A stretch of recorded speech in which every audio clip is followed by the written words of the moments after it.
What is light reaction? Photosynthesis में दो तरह की रिएक्शंस होती हैं, लाइट रिएक्शन और dark reaction. Light reaction thylakoid की मेम्ब्रेन पर चलती है और डार्क रिएक्शन स्ट्रोमा में। लाइट रिएक्शन कहां चलती है? थाइलाकॉइड पे, थाइलाकॉइड की मेम्ब्रेन पे चलती है, और डार्क रिएक्शन स्ट्रोमा में चलती है। लाइट रिएक्शन में दो चीजें बनती हैं, एटीपी और एनएडीपीएच। लाइट रिएक्शन में एटीपी और एनएडीपीएच बनता है, जो कि डार्क रिएक्शन में यूज हो जाता है। डार्क रिएक्शन में CO2 का रिडक्शन होता है एसी, एटीपी और एनएडीपीएच की प्रेजेंस में, और CO2 से बनती है शुगर यानी ग्लूकोज। CO2 डार्क रिएक्शन में रिड्यूस होकर ग्लूकोज बनाती है। तो आज लाइट रिएक्शन को देखते हैं। लाइट रिएक्शन को फोटोकेमिकल रिएक्शन कहते हैं। ये एक फोटोकेमिकल फेज है। इसमें क्या क्या होता है? लाइट एनर्जी एब्जॉर्ब होती है, वाटर की स्प्लिटिंग होती है, वाटर टूटता है और वाटर के टूटने से ऑक्सीजन गैस निकलती है। High energy chemical intermediate ATP और एनएडीपीएच बनते हैं। दो ऊर्जा वाले कंपाउंड्स बनते हैं, एटीपी और एनएडीपीएच। एनएडीपीएच ये भी एनर्जी रिच कंपाउंड है। एटीपी और एनएडीपीएच को मिला के बोलते हैं एसिमिलेटरी पावर। अकेले एनएडीपीएच को बोलते हैं reducing power.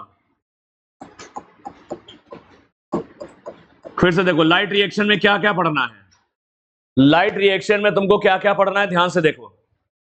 Light energy absorb होगी, वाटर की स्प्लिटिंग होगी, वाटर की स्प्लिटिंग से बनेगा ऑक्सीजन गैस निकलेगी, ऑक्सीजन रिलीज होगी, और हाई एनर्जी केमिकल इंटरमीडिएट्स, कुछ हाई एनर्जी कंपाउंड्स बनते हैं जैसे एटीपी और NADPH.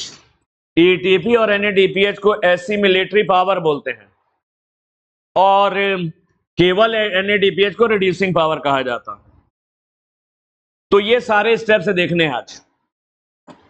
Light energy, light reaction में लाइट एनर्जी एब्जॉर्ब होगी, लाइट एनर्जी एब्जॉर्ब होने के बाद वाटर की स्प्लिटिंग हो रही है, ऑक्सीजन गैस रिलीज हो रही है, एटीपी और एनएडीपीएच बनेगा। Several protein complexes are involve in the process. Light reaction में कई प्रोटीन कॉम्प्लेक्सेस भाग लेते हैं। कॉम्प्लेक्सेस का मतलब क्या होता है, जरा समझो। कॉम्प्लेक्स का मतलब होता है वो चीज जो कई चीजों के मिलने से बने। जैसे एक पिगमेंट सिस्टम है, वो लगभग 300 पिगमेंट के मॉलिक्यूल्स मिलने के से बनता है, तो वो एक तरह का कॉम्प्लेक्स है। वो क्या है? पिगमेंट सिस्टम एक तरह के कॉम्प्लेक्स होते हैं। ये लाइट को एब्जॉर्ब करते हैं।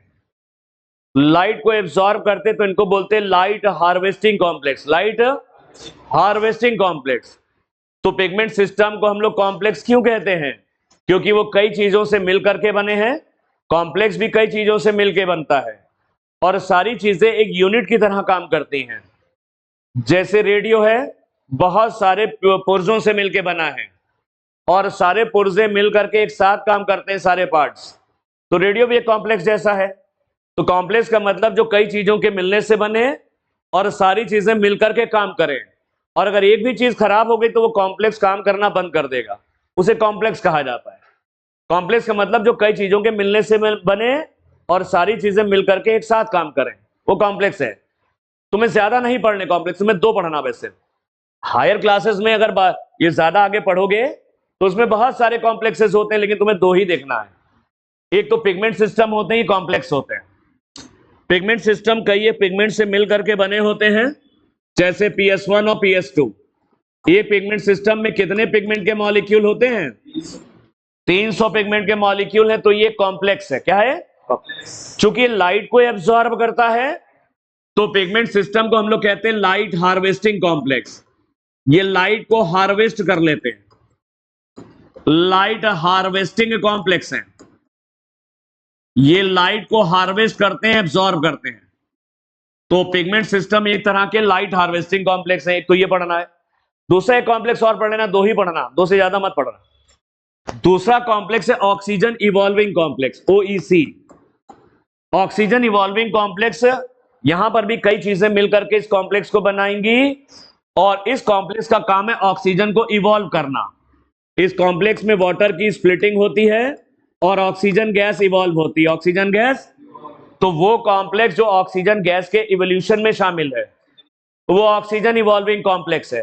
कॉम्प्लेक्स का मतलब बहुत सारी चीजों के मिलने से बनेगा, तुम्हें सारी चीजें जाननी भी नहीं है क्योंकि एनटीए के सिलेबस में एलिमेंट्री फोटोसिंथेसिस है।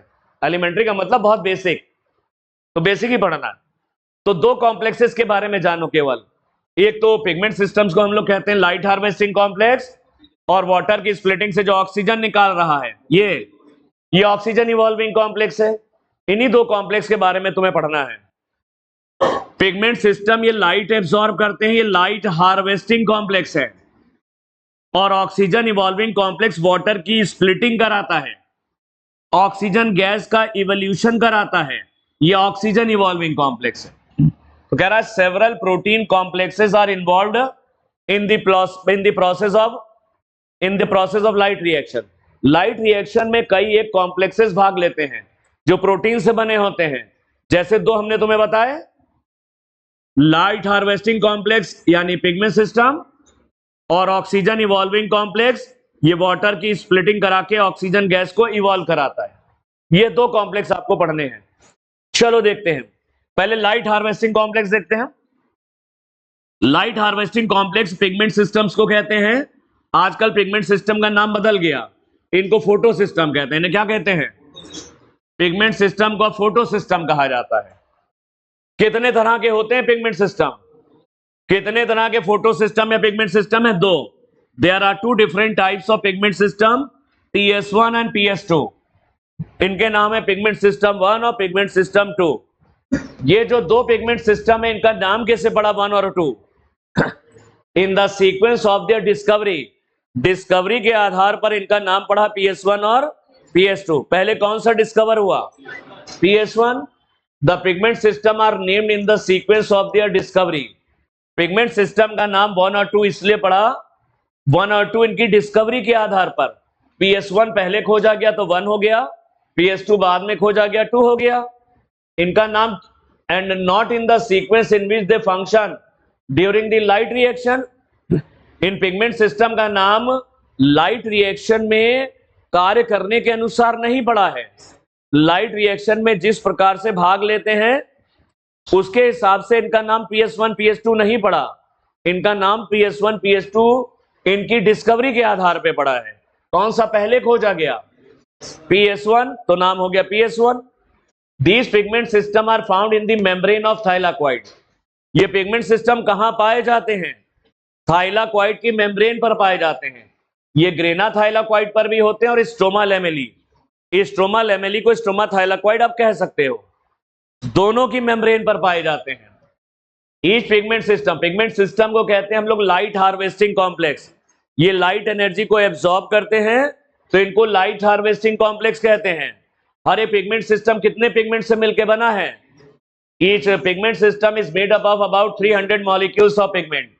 300 पिगमेंट के मॉलिक्यूल से पिगमेंट सिस्टम एक बना होता है। कौन कौन से पिगमेंट होते हैं? क्लोरोफिल्स और कैरोटीनॉइड।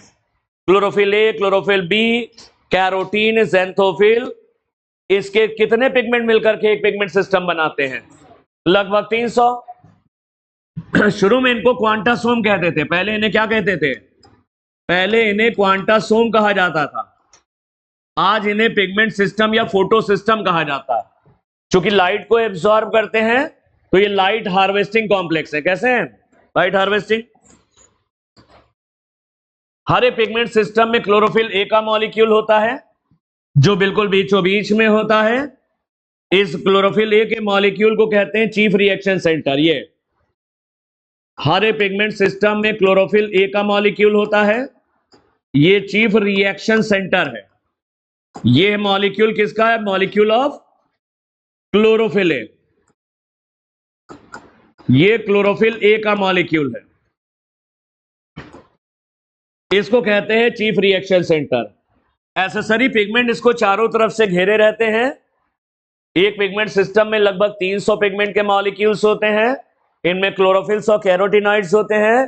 सबसे बीच में क्लोरोफिल ए का मॉलिक्यूल होता है। इसको चीफ रिएक्शन सेंटर कहते हैं।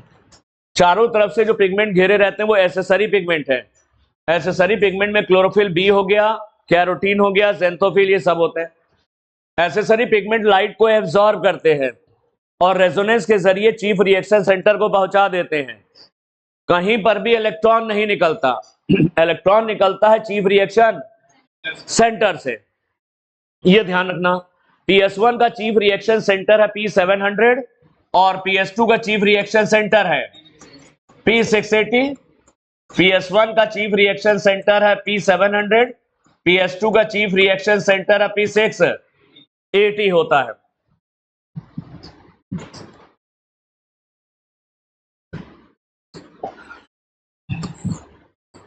Each pigment system has a molecule of chlorophyll A in the center known as chief reaction center।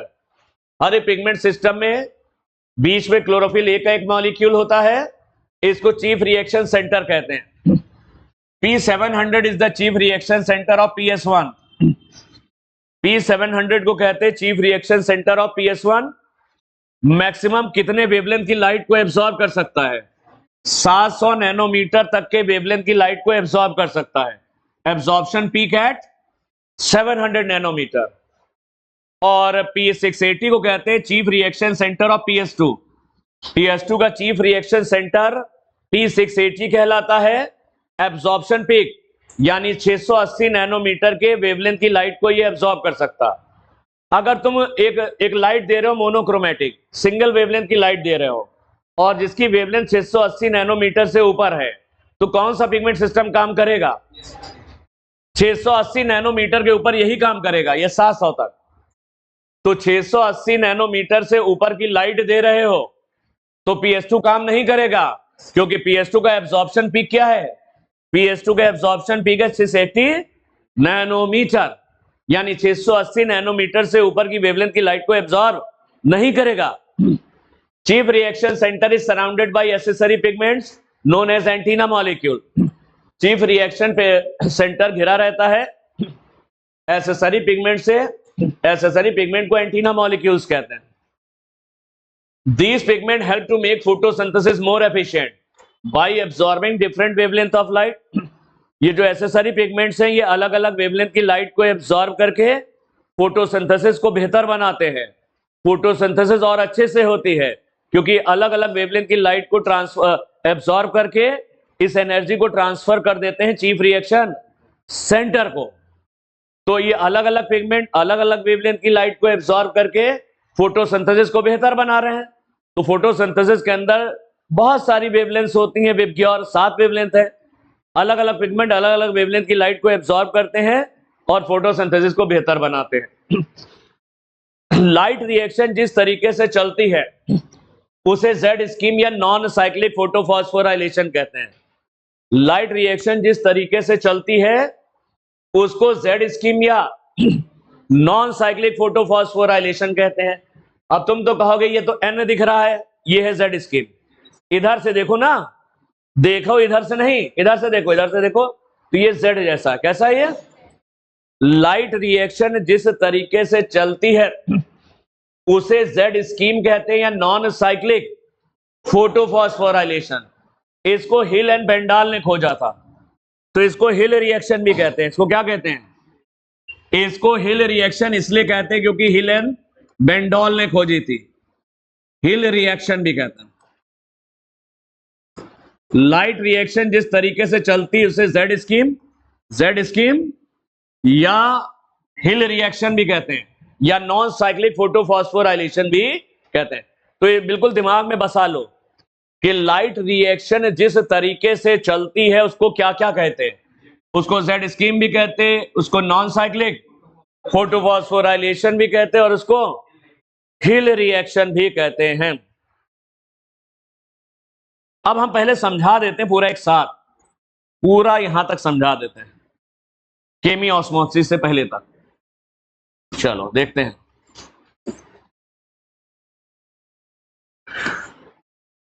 जगह चाहिए थोड़ी, लास्ट में है ही नहीं, थोड़ी सी जगह।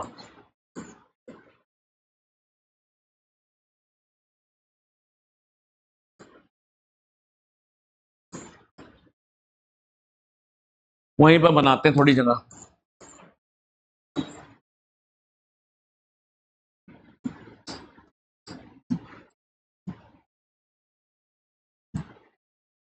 नहीं बनेगी उतनी जगह।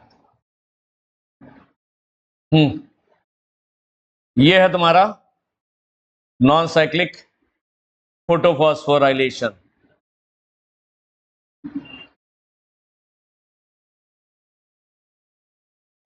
सही रहा है ये। हाँ आ रही है कुछ जगह, ये हरे पे ले लेंगे, चलो बाहर बना लेते हैं। अरे बेटा कहाँ पड़े हो चक्कर में।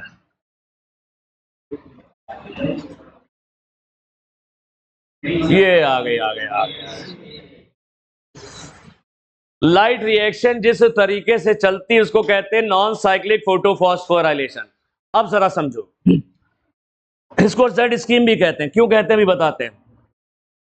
इसकी शुरुआत होती है PS2 से।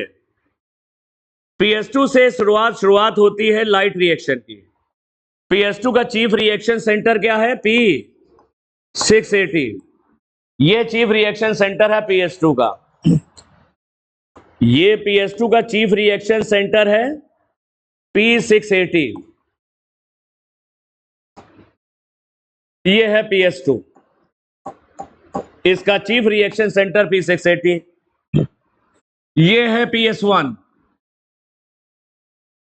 PS1 का चीफ रिएक्शन सेंटर है P700।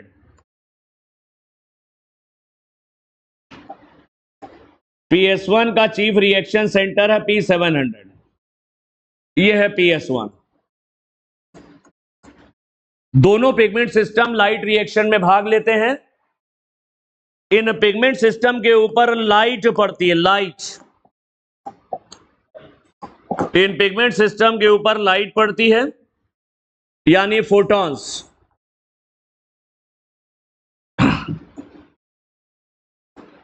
ये पिगमेंट सिस्टम लाइट एनर्जी को एब्जॉर्ब करते हैं और अल्टीमेटली लाइट एनर्जी आ जाती है चीफ रिएक्शन सेंटर के पास। चीफ रिएक्शन सेंटर से इलेक्ट्रॉन निकलता है। इलेक्ट्रॉन कहां से निकलता है? चीफ रिएक्शन सेंटर से इलेक्ट्रॉन निकलता है। इलेक्ट्रॉन निकलता है चीफ रिएक्शन सेंटर से, इधर से भी निकलेगा। चीफ रिएक्शन सेंटर से इलेक्ट्रॉन निकलता है। पूरे इस पिगमेंट सिस्टम में इलेक्ट्रॉन कहां से निकलता है? इलेक्ट्रॉन निकलता है चीफ रिएक्शन सेंटर से।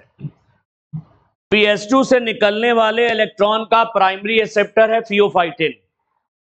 PS2 से निकलने वाले इलेक्ट्रॉन का प्राइमरी एक्सेप्टर है फियोफाइटिन। ये जो इलेक्ट्रॉन है फिर इसका एक डाउनहिल ट्रांसपोर्ट होता है। ये इलेक्ट्रॉन चीफ रिएक्शन सेंटर से जो निकला है इसका डाउनहिल ट्रांसपोर्ट होगा। डाउनहिल का मतलब इलेक्ट्रॉन अपनी ऊर्जा खोता हुआ जा रहा है आगे। जैसे एक सीढ़ी पर गेंद गिरती गिरती गिरती गिरती रुक जाती है, वैसा ही होता है यहां पर। इलेक्ट्रॉन का PS2 से निकलने वाले इलेक्ट्रॉन का भी डाउनहिल ट्रांसपोर्ट होता है और PS1 से निकलने वाले इलेक्ट्रॉन का भी डाउनहिल ट्रांसपोर्ट होता है। डाउनहिल ट्रांसपोर्ट का मतलब इलेक्ट्रॉन ज्यादा रिडॉक्स पोटेंशियल से कम रिडॉक्स पोटेंशियल की ओर जाता है। इलेक्ट्रॉन ज्यादा ऊर्जा से कम ऊर्जा की ओर जा रहा, अपनी ऊर्जा को खोता हुआ। जैसे एक बॉल सीढ़ी पर लुढ़कती लुढ़कती जा रही है, बाद में रुक जाती है। तो PS2 से निकलने वाले इलेक्ट्रॉन का भी डाउनहिल ट्रांसपोर्ट होता है और PS1 से भी निकलने वाले इलेक्ट्रॉन का भी डाउनहिल ट्रांसपोर्ट होता है। डाउनहिल ट्रांसपोर्ट के मतलब है कि इलेक्ट्रॉन हायर रिडॉक्स पोटेंशियल से लोअर रिडॉक्स पोटेंशियल की ओर आ रहा है, अपनी ऊर्जा को खोता हुआ। इलेक्ट्रॉन हायर रिडॉक्स पोटेंशियल से लोअर रिडॉक्स पोटेंशियल की ओर आ रहा, अपनी ऊर्जा को खोता हुआ। PS2 से निकलने वाले इलेक्ट्रॉन का प्राइमरी एक्सेप्टर फियोफाइटिन है। अगर ये एनसीईआरटी ने दिया नहीं क्योंकि बाद में खोजा गया है, फिर लिख देना प्लास्टो प्लास्टोक्यूनोन लिख देना। अगर फियोफाइटिन ना दे रखा हो तो क्या लिख देना, प्लास्टोक्यूनोन। तो PS2 से निकलने वाले इलेक्ट्रॉन का प्राइमरी एक्सेप्टर फियोफाइटिन या प्लास्टोक्यूनोन है। ये इलेक्ट्रॉन का डाउनहिल ट्रांसपोर्ट हो रहा है, इलेक्ट्रॉन प्लास्टोक्यूनोन से आता है साइटोक्रोम B6। साइटोक्रोम B6 से इलेक्ट्रॉन आता है cytochrome F। Cytochrome F, cytochrome F से इलेक्ट्रॉन आता है प्लास्टोसाइनिन के पास। प्लास्टोसाइनिन। तो ये इलेक्ट्रॉन मूव करता करता कहां आ गया, PS2 से निकलने वाला इलेक्ट्रॉन, इसका प्राइमरी एक्सेप्टर है प्लास्टोक्यूनोन। प्लास्टोक्यूनोन से साइटोक्रोम B6, साइटोक्रोम B6 से साइटोक्रोम F, और साइटोक्रोम F से इलेक्ट्रॉन आ गया। इलेक्ट्रॉन इधर से आके यहां जमा होने लगते हैं। प्लास्टोसाइनिन इलेक्ट्रॉन पूल बनाता है। क्या बनाता है, इलेक्ट्रॉन चूंकि यहां जमा हो रहे हैं तो ये बनाता है इलेक्ट्रॉन पूल। ये क्या बना रहा है, ये बनाता है इलेक्ट्रॉन पूल। इलेक्ट्रॉन यहां जमा हो जाते हैं।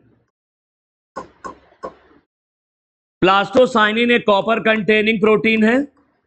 ये कॉपर कंटेनिंग पिगमेंट है और इमीडिएटली इलेक्ट्रॉन किसको दे देता है, ये PS1 को दे देता है। Immediate donor of electron to PS1। Immediate donor of electrons to PS1। ये तुरंत PS1 को इलेक्ट्रॉन दे देता है। तो प्लास्टोसाइनिन ये इलेक्ट्रॉन पूल बनाता है। इधर से जो इलेक्ट्रॉन आ रहे हैं वो यहां जमा हो रहे हैं। इसमें कॉपर पाया जाता है, कॉपर कंटेनिंग है, और ये तुरंत इलेक्ट्रॉन किसको दे देता है, ये तुरंत इलेक्ट्रॉन दे देता है PS1। PS1 को इलेक्ट्रॉन की जरूरत है क्योंकि इसमें से इलेक्ट्रॉन निकल गया है। PS1 के पास इलेक्ट्रॉन की कमी है, इस कमी को पूरा कर देता है PS2 से आने वाला इलेक्ट्रॉन। तो PS2 से आने वाला इलेक्ट्रॉन PS1 के इलेक्ट्रॉन की कमी को पूरा कर देता है क्योंकि इसमें से भी इलेक्ट्रॉन निकल चुका है। इसके पास इलेक्ट्रॉन की कमी है, इस कमी को पूरा करता है PS2। PS2 इस इलेक्ट्रॉन को देता है PS1 को through plastocyanin. Plastocyanin immediate donate कर देता है इलेक्ट्रॉन को PS1 को। PS1 से जो इलेक्ट्रॉन निकला इसका प्राइमरी रिसेप्टर है आयरन सल्फर प्रोटीन्स। इसका प्राइमरी रिसेप्टर है आयरन सल्फर प्रोटीन। अगर आयरन सल्फर प्रोटीन्स ना दे रखा हो तो फेरेडॉक्सिन लगा देना, और फेरेडॉक्सिन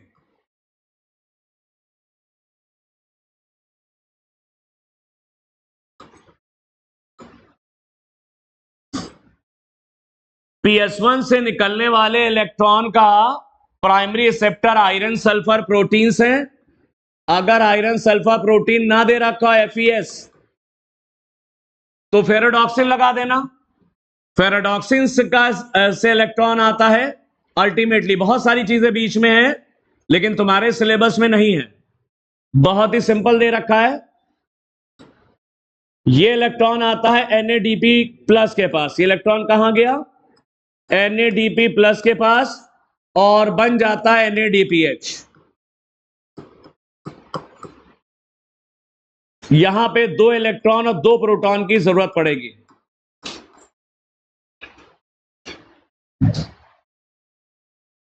इस जगह पर एक ATP बनता है साइटोक्रोम B6 और F के बीच में। यहां पर एक ATP बनेगा। ADP के फॉस्फोराइलेशन से ATP बनेगा यहां पे। तो इस लाइट रिएक्शन में, लाइट रिएक्शन जिस तरीके से चलती है उसको कहते हैं Z स्कीम। लाइट रिएक्शन में 2 चीजें बनती हैं, बता भी चुके पहले, ATP और NADPH बनता। ATP और NADPH बना। अभी देखो एक दिक्कत है, पिगमेंट सिस्टम को तो हमने कह दिया लाइट हार्वेस्टिंग कॉम्प्लेक्स है क्योंकि लाइट को हार्वेस्ट कर रहे हैं। इसमें एक बात और ध्यान रखना, ये प्लास्टोक्यूनोन और प्लास्टोसाइनिन मेम्ब्रेन पे चलते भी हैं, थाइलाकॉइड की मोबाइल प्रोटीन्स हैं। ये थाइलाकॉइड की मेम्ब्रेन पे चलते भी हैं और ये प्लास्टोक्विनोन इलेक्ट्रॉन कैरियर तो होता ही होता है, ये प्रोटॉन ट्रांसलोकेटर भी है। क्या ये इसके बारे में भी हम आगे बताएंगे। ये इलेक्ट्रॉन कैरियर के साथ साथ प्रोटॉन ट्रांसलोकेटर भी है। तो प्लास्टोक्विनोन इलेक्ट्रॉन कैरियर भी है और प्रोटॉन ट्रांसलोकेटर भी है। अभी बताएंगे इसके बारे में। अब पिगमेंट सिस्टम 2 लगातार आगे इलेक्ट्रॉन कैसे भेज पाएगा? लगातार इलेक्ट्रॉन देगा तो इसके पास इलेक्ट्रॉन की कमी हो जाएगी। तो PS2 को लगातार इलेक्ट्रॉन मिलते हैं वाटर की स्प्लिटिंग से। PS2 को लगातार इलेक्ट्रॉन मिलते हैं वाटर की स्प्लिटिंग से। वाटर स्प्लिट करता है, पानी टूटता है। यह है थाइलाक्वाइड, यह है थाइलाक्वाइड। पानी किधर टूटता है जरा देखो। वाटर की स्प्लिटिंग थाइलाक्वाइड के अंदर की ओर होती, इधर नहीं होती, इधर नहीं होती। वाटर की स्प्लिटिंग थाइलाक्वाइड के अंदर की ओर होती है, यानी ल्यूमेन की ओर। किधर? ये एक थाइलाक्वाइड है। थाइलाक्वाइड के चारों तरफ एक मेम्ब्रेन होती है और अंदर ल्यूमेन होती है। थाइलाक्वाइड एक मेम्ब्रेन से घिरी हुई थैली जैसी है और अंदर ल्यूमेन है। वाटर की स्प्लिटिंग किधर हो रही है? ल्यूमेन की ओर या स्ट्रोमा की ओर? थाइलाक्वाइड के बाहर तो स्ट्रोमा है, ल्यूमेन की ओर होती है। वाटर, दो वाटर के मॉलिक्यूल टूटते हैं, चार प्रोटॉन, 4 इलेक्ट्रॉन और ऑक्सीजन गैस निकलती। अगर एक होगा तो आधे कर लेना, सिंगल से 2 से इतना हो गया, ऑक्सीजन गैस निकली। अब देखो वाटर की जो स्प्लिटिंग है उससे क्या क्या चीजें पैदा हुई? प्रोटॉन, इलेक्ट्रॉन और ऑक्सीजन गैस पैदा हुई। ये प्रोटॉन तो ल्यूमेन में जमा हो गए। ये प्रोटॉन कहां जमा हो गए? प्रोटॉन तो ल्यूमेन में जमा हो गए और इलेक्ट्रॉन इसको मिल जाते हैं। PS2 लगातार इलेक्ट्रॉन तभी दे पाएगा जब इसको इलेक्ट्रॉन मिलेंगे। ये लगातार इलेक्ट्रॉन देगा तो इसके पास इलेक्ट्रॉन की कमी हो जाएगी। इस कमी को पूरा कर रहे हैं ये इलेक्ट्रॉन। तो PS2 लगातार इलेक्ट्रॉन क्यों भेज पा रहा है? क्योंकि वाटर की स्प्लिटिंग से जो इलेक्ट्रॉन निकल रहे हैं वो उसको मिल जाते हैं, वो PS2 को मिल जाते हैं इलेक्ट्रॉन वाटर की स्प्लिटिंग से। ऑक्सीजन गैस जो है ये क्लोरोप्लास्ट से बाहर निकल आती है वातावरण में, जो हम लोग इस्तेमाल करते हैं। ऑक्सीजन निकल के बाहर आ जाती है क्लोरोप्लास्ट से। वाटर की स्प्लिटिंग MnOCl आयन की प्रेजेंस में होती है। किसकी प्रेजेंस में? MnOCl आयन की प्रेजेंस में होती है। यहां पे बहुत सारी चीजें होती हैं जो हमने लिखी नहीं है, ये सब मिलकर के बनाती हैं लाइट हार्वेस्टिंग कॉम्प्लेक्स। तो पूछा जाता है लाइट हार्वेस्टिंग कॉम्प्लेक्स कौन से पिगमेंट सिस्टम से जुड़ा है? PS2 से जुड़ा है। बहुत बढ़िया सवाल है। लाइट हार्वेस्टिंग कॉम्प्लेक्स कौन से पिगमेंट सिस्टम से एसोसिएटेड है? कौन से पिगमेंट सिस्टम से जुड़ा है? PS2। दूसरा सवाल, PS2 को लगातार इलेक्ट्रॉन कैसे मिल पाते हैं? वाटर की स्प्लिटिंग से। किससे? वाटर की स्प्लिटिंग से जो इलेक्ट्रॉन निकलते हैं वो ऑक्सीडाइज्ड PS2 को लगातार मिलते हैं। इसी वजह से PS2 लगातार इलेक्ट्रॉन आगे भेज पाता है। फिर से देखो, वो oxygen light harvesting complex, sorry oxygen evolving complex बोलेंगे, लिख दिया। ऑक्सीजन इवॉल्विंग कॉम्प्लेक्स लिखो, गलत लिख दिया था। ऑक्सीजन इवॉल्विंग कॉम्प्लेक्स कौन से पिगमेंट सिस्टम से जुड़ा है? PS2 से। PS2 को लगातार इलेक्ट्रॉन कैसे मिल पाते हैं? वाटर की स्प्लिटिंग से।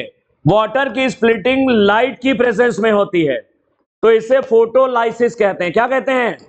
फोटोलाइसिस। लाइट भी चाहिए, वाटर की स्प्लिटिंग के लिए लाइट के अलावा MnOCl भी चाहिए, Mn और Cl भी चाहिए।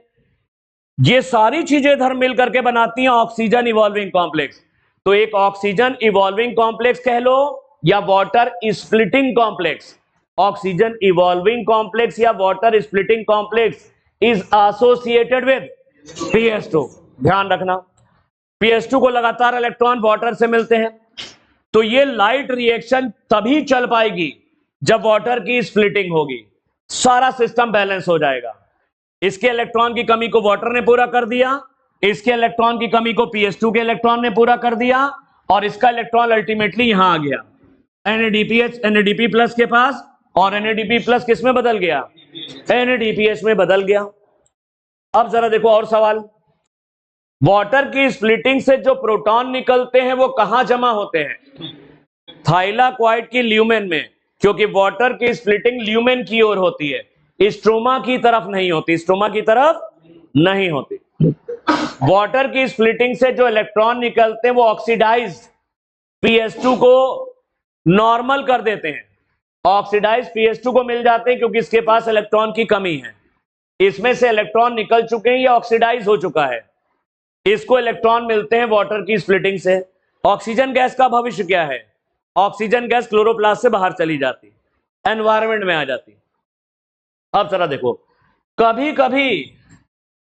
कभी जब क्लोरोप्लास्ट के अंदर इसकी कमी हो जाती है, इसकी कमी हो गई है नहीं क्लोरोप्लास्ट के अंदर किसी कारणवश, तो होता क्या है कि PS1 से जो इलेक्ट्रॉन निकला है, PS1 से जो इलेक्ट्रॉन निकला है वो वापस PS1 को आ जाएगा।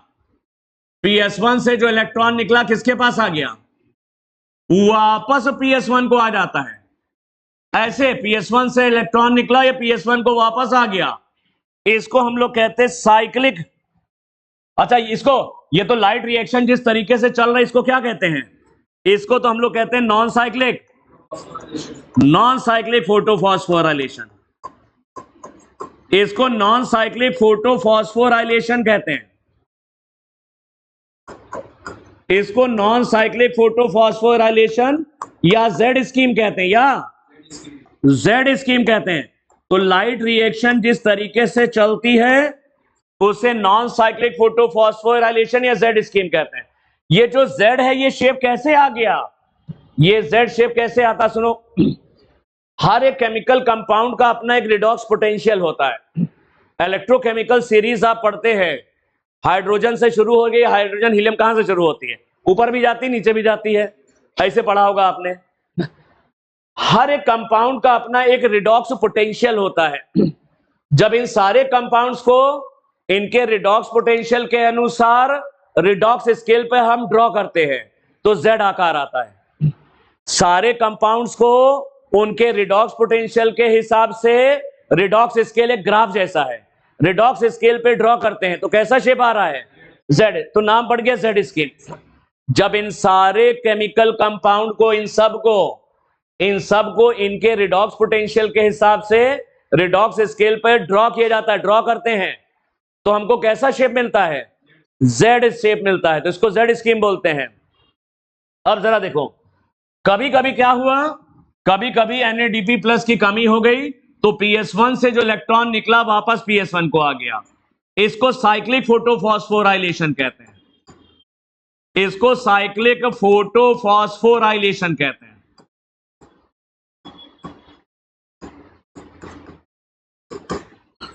तो कितने तरह के फोटोफॉस्फोराइलेशन हो गए? फोटोफॉस्फोराइलेशन दो तरह के फोटोफॉस्फोराइलेशन हो गए, नॉन साइक्लिक और साइक्लिक।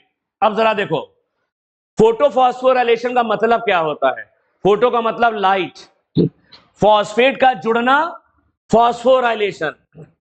लाइट की प्रेजेंस में फॉस्फेट जुड़ेगा ADP में, लाइट की प्रेजेंस में फॉस्फेट ADP में जुड़ गया तो क्या बन गया? ATP। लाइट की प्रेजेंस में जो ATP बना है ADP के फॉस्फोराइलेशन से, ये फोटोफॉस्फोराइलेशन है। क्या ये? फोटोफॉस्फोराइलेशन। ये वाला नॉन साइक्लिक है और ये वाला साइक्लिक है। क्यों कहते हैं साइक्लिक और नॉन साइक्लिक? साइक्लिक देखो, साइक्लिक में इलेक्ट्रॉन PS1 से निकला और वापस PS1 को इलेक्ट्रॉन आ गया, तो इलेक्ट्रॉन का मूवमेंट कैसा है? साइक्लिक है। नॉन साइक्लिक में इलेक्ट्रॉन PS2 से निकला, PS1 के पास आया, और PS1 से इलेक्ट्रॉन निकला NADP प्लस के पास आया, तो इलेक्ट्रॉन का मूवमेंट यूनिडायरेक्शनल है। कैसा है? तो ये नॉन साइक्लिक है। कैसा है? तो साइक्लिक में इलेक्ट्रॉन का मूवमेंट साइक्लिक मैनर में हो रहा है। PS1 से इलेक्ट्रॉन निकला और वापस PS1 को आ गया। नॉन साइक्लिक में इलेक्ट्रॉन PS2 से निकला और फाइनली इसके पास आया, NADP प्लस के पास। नॉन साइक्लिक मतलब इलेक्ट्रॉन का मूवमेंट यूनिडायरेक्शनल है। कैसा है? यूनिडायरेक्शनल। पहला अंतर हो गया साइक्लिक और नॉन साइक्लिक। दूसरा अंतर देखो, साइक्लिक फोटोफॉस्फोराइलेशन में केवल एटीपी बनता है। क्या बन रहा है? एटीपी। नॉन साइक्लिक में क्या क्या हो रहा है जरा देखो। नॉन साइक्लिक ऐसे चल रहा है, एटीपी भी बन रहा है और एनएडीपीएस भी बन रहा। साइक्लिक में देखो क्या बन रहा, केवल एटीपी, और नॉन साइक्लिक में क्या क्या बन रहा, एटीपी और एनएडीपीएस। दूसरा अंतर। तीसरा अंतर, साइक्लिक फोटोफॉस्फोराइलेशन में इलेक्ट्रॉन सोर्स है पीएस1 और फाइनल एक्सेप्टर भी है पीएस1। इलेक्ट्रॉन का सोर्स भी पीएस1 और फाइनल एक्सेप्टर भी पीएस1। नॉन साइक्लिक में इलेक्ट्रॉन सोर्स है पीएस2 और फाइनल एक्सेप्टर है एनएडीपी प्लस। इलेक्ट्रॉन का सोर्स है पीएस2 और फाइनल एक्सेप्टर है एनएडीपी प्लस। नॉन साइक्लिक में इलेक्ट्रॉन सोर्स है पीएस2 और final acceptor NADP plus. Cyclic में केवल एक पिगमेंट सिस्टम भाग ले रहा, कौन सा?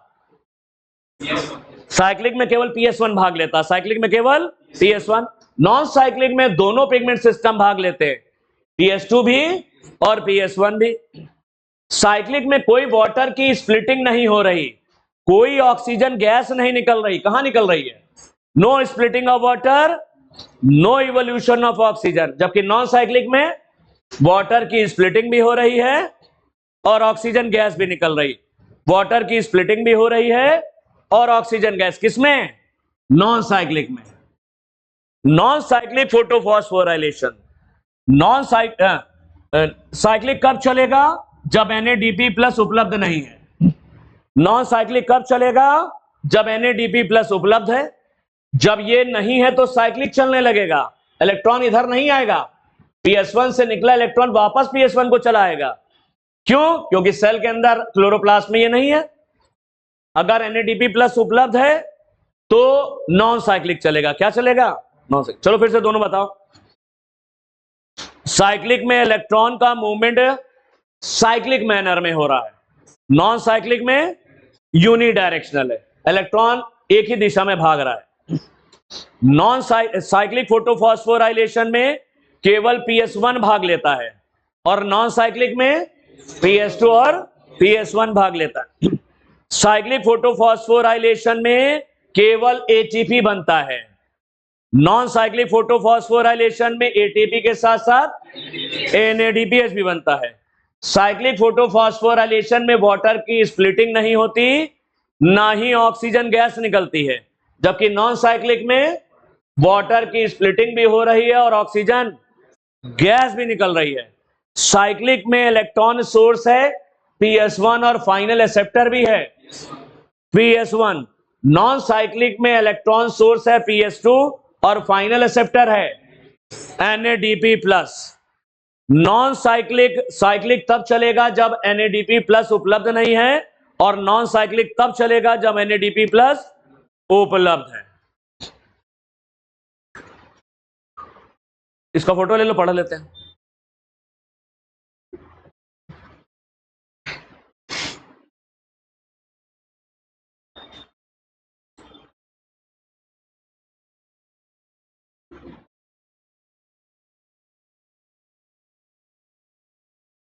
एक और फिर बाकी सवाल भी बता दो।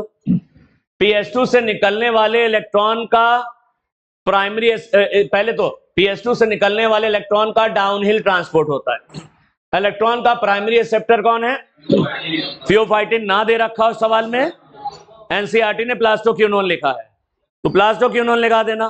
पीएस1 से निकलने वाले इलेक्ट्रॉन का भी डाउनहिल ट्रांसपोर्ट होता है, प्राइमरी एक्सेप्टर कौन है? आयरन सल्फर प्रोटीन ना दे रखा हो तो फेरो या फेरिडॉक्सिन या फेरोडॉक्सिन लिख देना। एक +2 होता है, +3 होता है, तो दोनों लिख सकते हो, फेरोडॉक्सिन फेरिडॉक्सिन। यहां फेरो लिखा है, इलेक्ट्रॉन आने के बाद फेरी हो जाएगा। तो तुम्हारे लेवल से ऊपर मत जाओ आगे। आयरन सल्फर प्रोटीन ध्यान रखो, फेरोडॉक्सिन, फेरोडॉक्सिन की जगह फेरिडॉक्सिन लिखा तब भी सही है, ठीक। तो पीएस1 से निकलने वाले इलेक्ट्रॉन का primary acceptor iron sulphur protein या फेरोडॉक्सिन या फेरिडॉक्सिन, ये ध्यान रखना। तो एक डाउनहिल ट्रांसपोर्ट, ये है डाउनहिल ट्रांसपोर्ट का मतलब है इलेक्ट्रॉन अपनी ज्यादा ऊर्जा से कम ऊर्जा की ओर आ रहा है। इलेक्ट्रॉन हायर रिडॉक्स पोटेंशियल से कम रिडॉक्स पोटेंशियल की ओर आ रहा है। ये एक डाउनहिल ट्रांसपोर्ट है। एक यहां दिख रहा, एक यहां दिख रहा। सबको भूल जाना, लेकिन दो इनको थोड़ा थोड़ा याद कर लेना। एक तो प्लास्टोक्यूनोन और प्लास्टोसाइनिन। प्लास्टोक्यूनोन इलेक्ट्रॉन कैरियर के साथ साथ प्रोटॉन ट्रांसलोकेटर भी है। अभी बताता हूं। प्लास्टोसाइनिन कॉपर कंटेनिंग पिगमेंट है। सारे इलेक्ट्रॉन जो इधर से आ रहे हैं PS2 से यहां जमा होते हैं, इलेक्ट्रॉन पूल बनाता है और ये तुरंत इलेक्ट्रॉन दे देता है PS1 को। मैंने PCS दिया, उसमें सवाल आया था। प्लास्टोसाइनिन को कनेक्टिंग लिंक माना जाता है। PS2 और PS1 के बीच संयोजी कड़ी है, दोनों को जोड़ रहा है। Plastocyanin is a connecting link between PS2 and PS1। चलो पढ़ लेते हैं सारा। दोनों तरह के फॉस्फोराइलेशन समझ में आ गया? ना समझ में बता देना, पढ़ा रहा हूं। चलो,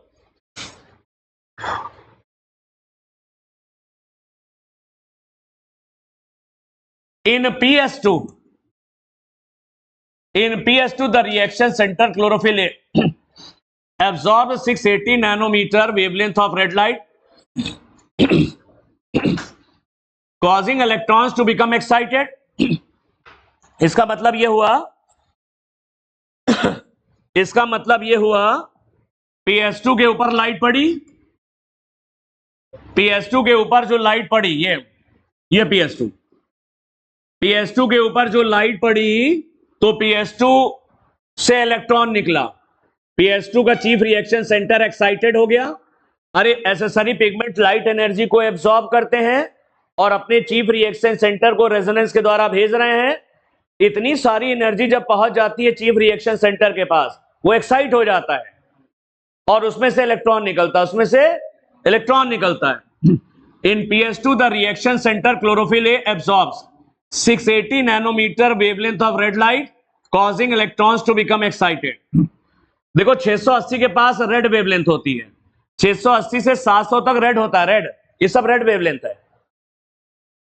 तो PS2 में कह रहा है जो chief reaction centre chlorophyll A का मॉलिक्यूल है, ये एब्सॉर्ब करता है 680 नैनोमीटर वेवलेंथ की रेड लाइट को और एक्साइट हो जाता है। इसमें से इलेक्ट्रॉन निकलता है।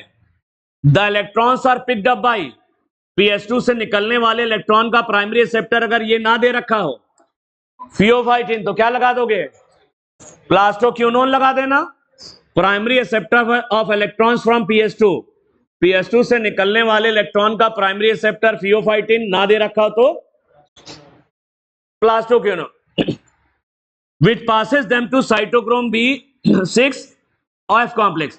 इलेक्ट्रॉन प्लास्टोक्यूनोन से साइटोक्रोम B6 के पास आता है, साइटोक्रोम B6 से साइटोक्रोम F के पास आता है।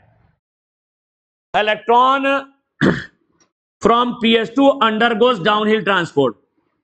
PS2 से निकलने वाले इलेक्ट्रॉन का डाउनहिल ट्रांसपोर्ट होता है।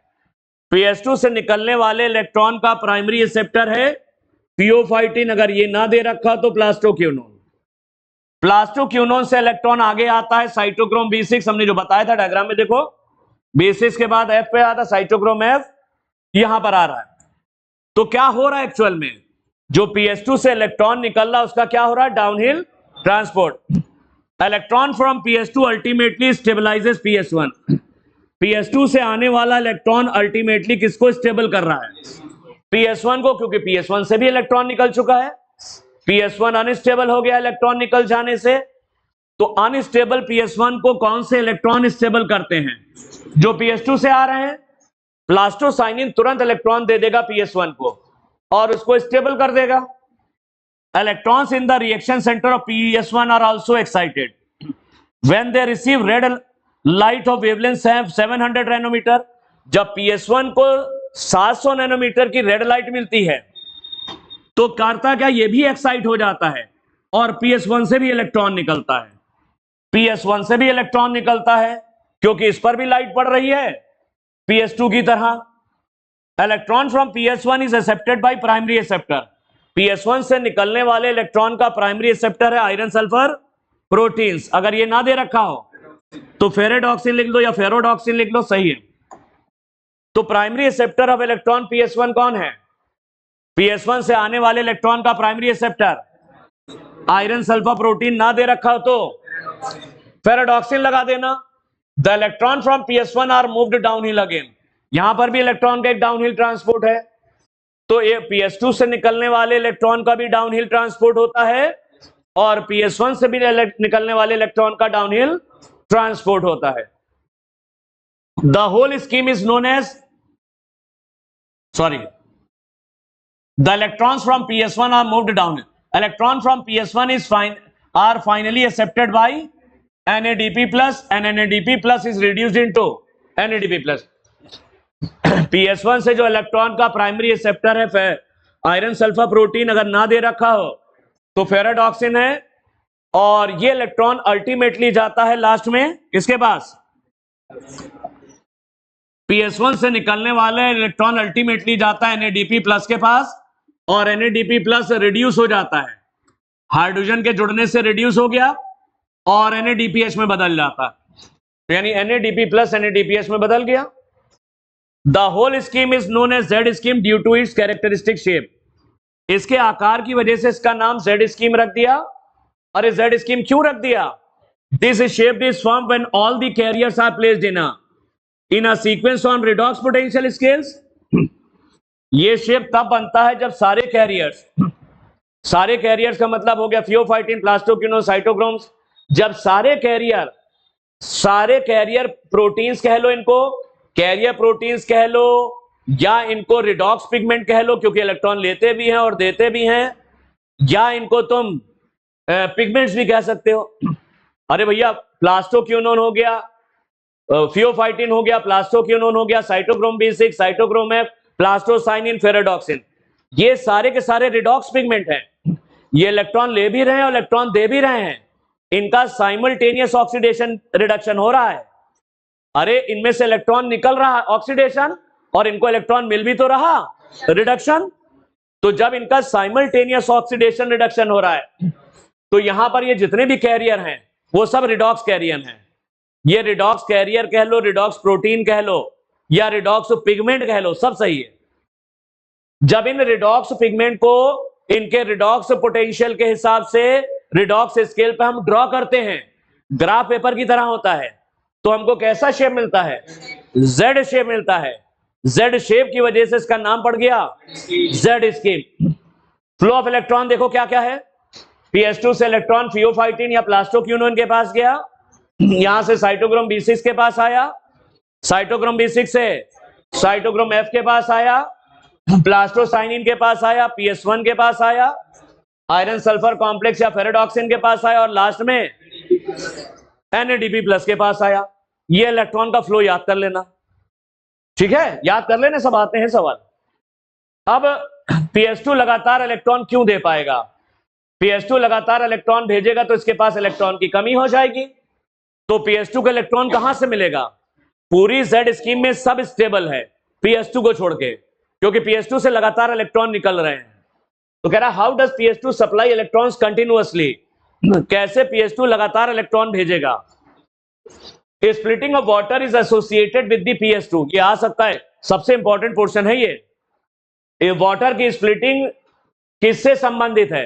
वाटर की स्प्लिटिंग PS2 से संबंधित है। स्प्लिटिंग और oxidation of water in the presence of light, water की स्प्लिटिंग या वाटर का जो ऑक्सीडेशन है वो लाइट की प्रेजेंस में होता है, इसको फोटोलाइसिस कहते हैं। इसको क्या कहते हैं?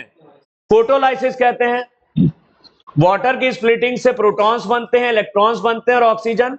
एक वाटर से 2 प्रोटॉन, 2 इलेक्ट्रॉन और नेसेंट ऑक्सीजन, वो बनता है। हमने 2 वाटर लिए थे, हमने एक वाटर से तो 2 प्रोटॉन, 2 इलेक्ट्रॉन और O बनेगा, O। 2 वाटर लेंगे तो 4 प्रोटॉन, 4 इलेक्ट्रॉन और ऑक्सीजन बनेगी, O2। Photolysis occur towards the lumen of thylakoid, ये हमने बताया। फोटोलाइसिस थाइलाकॉइड की ल्यूमेन की तरफ होती है, तो फोटोलाइसिस से जो प्रोटॉन बनते हैं वो कहां जमा हो जाते हैं? ल्यूमेन के अंदर जमा होंगे, थाइलाकॉइड की ल्यूमेन के अंदर जमा हो जाते हैं। Photolysis required MnCl ions, photolysis में कौन से 2 आयंस चाहिए?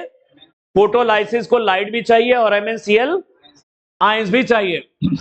During photolysis oxygen is evolve, photolysis के दौरान ऑक्सीजन निकलती है and protons are released in the lumen of thylakoid. और प्रोटॉन थाइलाक्वाइड की ल्यूमेन में जमा हो जाते हैं, क्योंकि वाटर की स्प्लिटिंग यानी फोटोलाइसिस ल्यूमेन की तरफ होती है, स्ट्रोमा की तरफ नहीं होती, जिससे प्रोटॉन जो वाटर की स्प्लिटिंग से बनते हैं वो ल्यूमेन में जमा हो जाते हैं, थाइलाक्वाइड की ल्यूमेन में जमा हो जाते हैं। Electron release due to photolysis of water, water की फोटोलाइसिस से जो इलेक्ट्रॉन निकलते हैं वो ऑक्सीडाइज pH2 को मिल जाते हैं और वो स्टेबल हो जाता है। pH2 से इलेक्ट्रॉन निकल चुके हैं, वो ऑक्सीडाइज हो चुका है, उसके पास इलेक्ट्रॉन की कमी है, इस कमी को पूरा करते हैं इलेक्ट्रॉन्स जो वाटर की स्प्लिटिंग से आते हैं। तो वाटर की स्प्लिटिंग से आने वाले इलेक्ट्रॉन ऑक्सीडाइज pH2 को स्टेबल कर देते हैं। इसी वजह से pH2 लगातार इलेक्ट्रॉन आगे भेजता रहता है, क्योंकि उसको लगातार इलेक्ट्रॉन वाटर की स्प्लिटिंग से मिलते रहते हैं। pH2 gets electron from water, pH2 को इलेक्ट्रॉन्स वाटर से मिलते हैं, therefore pH2 supplies electron continuously, इसलिए pH2 लगातार इलेक्ट्रॉन आगे भेज पाता है। वाटर स्प्लिटिंग कॉम्प्लेक्स को कहते हैं ऑक्सीजन इवॉल्विंग कॉम्प्लेक्स। ये कौन से पिगमेंट सिस्टम से जुड़ा है, एसोसिएटेड विद? बहुत बहुत बहुत ज्यादा इंपॉर्टेंट, मुझे लगता है इस बार आना चाहिए। वाटर स्प्लिटिंग या ऑक्सीजन इवॉल्विंग कॉम्प्लेक्स ये pH2 से जुड़ा रहता है। Water splitting complex is located on the inner side of the membrane of thylakoid. Water evolving complex, water splitting complex या ऑक्सीजन इवॉल्विंग कॉम्प्लेक्स किधर होता है? ये थाइलाक्वाइड है। ये वो ऑक्सीजन इवॉल्विंग कॉम्प्लेक्स ये थाइलाक्वाइड की मेम्ब्रेन के अंदर की ओर, इधर है, इधर नहीं है, अंदर की ओर होता है।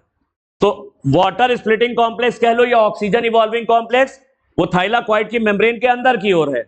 ये वाटर की स्प्लिटिंग कराता है, वाटर की स्प्लिटिंग से निकलते हैं प्रोटॉन, वाटर की स्प्लिटिंग से प्रोटॉन, इलेक्ट्रॉन और ऑक्सीजन गैस निकलती है। ये प्रोटॉन, चूंकि वाटर की स्प्लिटिंग ल्यूमेन की तरफ हो रही है, इधर ल्यूमेन है, वाटर की स्प्लिटिंग थाइलाक्वाइड की ल्यूमेन की ओर होती है, तो जो प्रोटॉन निकलते हैं वो कहां जमा हो जाते हैं? ल्यूमेन में जमा हो गए, इलेक्ट्रॉन pH2 को मिल जाते हैं, और इलेक्ट्रॉन pH2 को मिल जाते हैं क्योंकि इसमें से इलेक्ट्रॉन निकल चुके हैं, ये ऑक्सीडाइज हो चुका है, इसको इलेक्ट्रॉन चाहिए, तो वाटर की स्प्लिटिंग से आने वाले इलेक्ट्रॉन pH2 को मिल गए, ऑक्सीजन बाहर निकल जाती है, हवा में आ जाती है। Water splitting complex is located on the inner side of the membrane of thylakoid, that is toward lumen. इधर देखो, वाटर स्प्लिटिंग कॉम्प्लेक्स ल्यूमेन की तरफ है या स्ट्रोमा की तरफ? ल्यूमेन की तरफ है, स्ट्रोमा की तरफ नहीं होता। तो वाटर की स्प्लिटिंग से जो प्रोटॉन निकलते हैं वो कहां जमा हो जाते हैं? ल्यूमेन में। इलेक्ट्रॉन ऑक्सीडाइज pH2 को रिड्यूस कर देते हैं, ऑक्सीडाइज pH2 को मिल जाते हैं इलेक्ट्रॉन, और ऑक्सीजन बाहर निकल जाती है एटमॉस्फेयर में।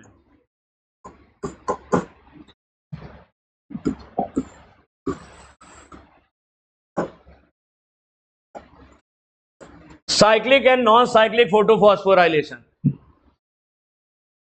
Living organism have capability of extracting energy from oxidizable substance like glucose and store this energy in the form of bond energy.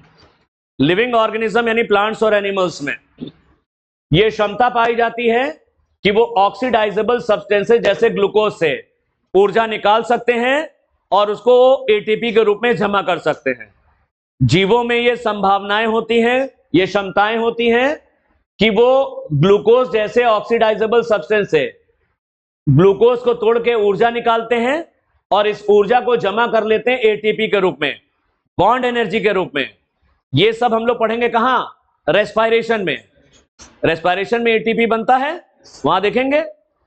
तो लिविंग ऑर्गेनिज्म में कौन सी क्षमताएं होती हैं? लिविंग ऑर्गेनिज्म में क्षमता होती है कि वो ऑक्सीडाइजेबल सब्सटेंसेस जैसे ग्लूकोज, इनको वो ऑक्सीडाइज करते हैं, एनर्जी निकलती है ग्लूकोज के ऑक्सीडेशन से और जमा कर लेते हैं बॉन्ड एनर्जी यानी एटीपी के रूप में। Special substances like ATP carry this energy in their chemical bond. ATP के अंदर ऊर्जा होती है उसके केमिकल बॉन्ड में, एटीपी के अंदर ऊर्जा होती है उसके केमिकल बॉन्ड में। एटीपी में केमिकल बॉन्ड बनते हैं दो, दो केमिकल बॉन्ड ऐसे होते हैं जिनमें काफी ऊर्जा होती है। एटीपी के अंदर जो केमिकल बॉन्ड बनते हैं वो O और P के बीच में, ऑक्सीजन और फॉस्फोरस के बीच में बनते हैं।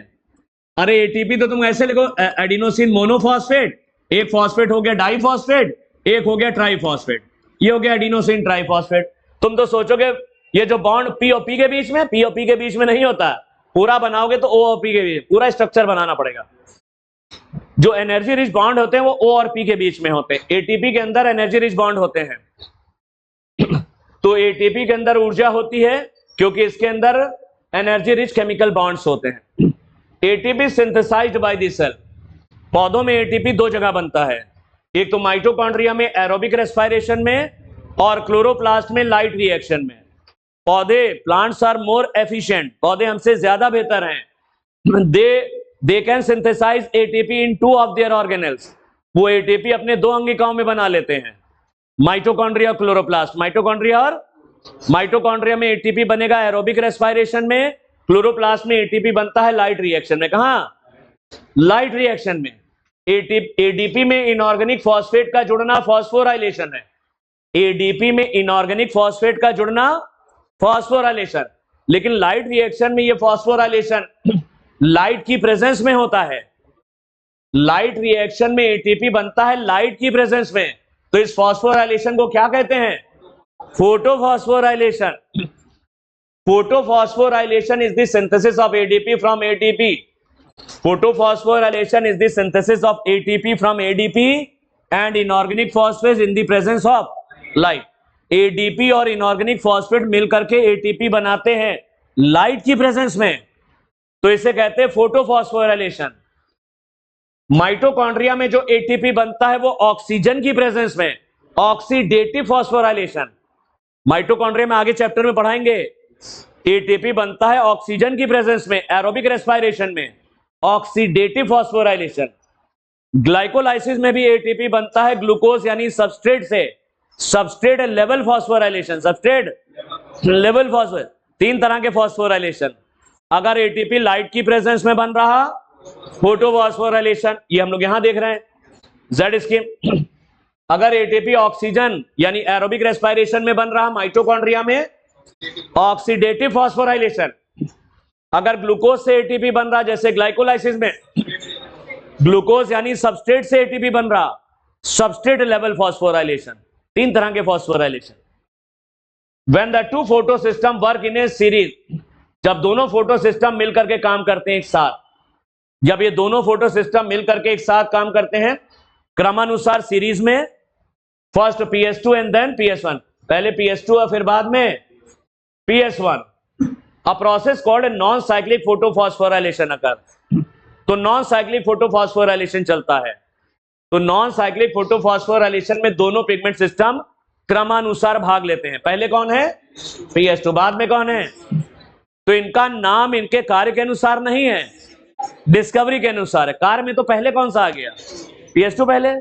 साइक्लिक और नॉन साइक्लिक से सवाल जरूर आते हैं, ये तुम बहुत आराम से कर ले जाओगे। Cyclic electron release from PS1 return back to PS1। PS1 से इलेक्ट्रॉन निकला, अपने डायग्राम जो बनाया उसमें देख लेना, PS1 को वापस आ गया। नॉन साइक्लिक में देखो, electrons release from PS2 stabilises PS1। PS2 से इलेक्ट्रॉन निकला जो PS1 को स्टेबल कर रहा है। साइक्लिक फोटोफॉस्फोराइलेशन में ओनली PS1 पार्टिसिपेट, केवल PS1 भाग लेता है साइक्लिक में। नॉन साइक्लिक में both PS1 and PS2 participate, दोनों पार्टिसिपेट करते हैं, PS1 भी और PS2 भी भाग लेते हैं। साइक्लिक में only ATP synthesize, no NADPH। Cyclic में केवल ATP बनता, कोई NADPH नहीं बनता। नॉन साइक्लिक में both ATP and NADPH are synthesize. Non cyclic में ATP NADPH दोनों बनता है। साइक्लिक में no splitting of water occurs, no evolution of oxygen occur. Cyclic में वाटर की ना स्प्लिटिंग होती, ना ऑक्सीजन गैस निकलती, जबकि नॉन साइक्लिक में वाटर की स्प्लिटिंग भी हो रही है और ऑक्सीजन गैस भी निकल रही है। साइक्लिक में PS1 is electron source and final acceptor. PS1 से इलेक्ट्रॉन निकला, वापस PS1 को मिल गया, तो PS1 इलेक्ट्रॉन सोर्स भी है, फाइनल एक्सेप्टर भी है। नॉन साइक्लिक में PS2 इलेक्ट्रॉन सोर्स है और फाइनल एक्सेप्टर है NADP+। फाइनल एक्सेप्टर है NADP+। साइक्लिक कब चलेगा? It occurs when NADP+ is not available. अगर क्लोरोप्लास्ट के अंदर इसकी कमी हो गई है NADP+ की, तो केवल साइक्लिक चलेगा। नॉन साइक्लिक कब चलेगा? जब क्लोरोप्लास्ट के अंदर NADP+ अवेलेबल है, NADP+ उपलब्ध है। Stroma lamellae has only PS1। Stroma lamellae में तो नॉन अप्रेस्ड पार्ट है, लाइट डायरेक्ट पड़ती है तो उसमें केवल PS1 होता है। तो स्ट्रोमा लैमेली में केवल PS1 होता है, देयरफॉर ओनली साइक्लिक फोटोफॉस्फोराइलेशन अगर, तो वहां पर केवल साइक्लिक ही होता है। स्ट्रोमा लैमेली में केवल PS1 है तो वहां पर केवल साइक्लिक है, क्योंकि स्ट्रोमा लैमेली में, जबकि ग्रेना थाइलाकॉइड के ऊपर दोनों होते हैं, नॉन अप्रेस्ड पार्ट में PS1 और दबे वाले हिस्सों में PS2 होता है। Stroma lamellae lack PS2 as well as NADP reductase enzyme.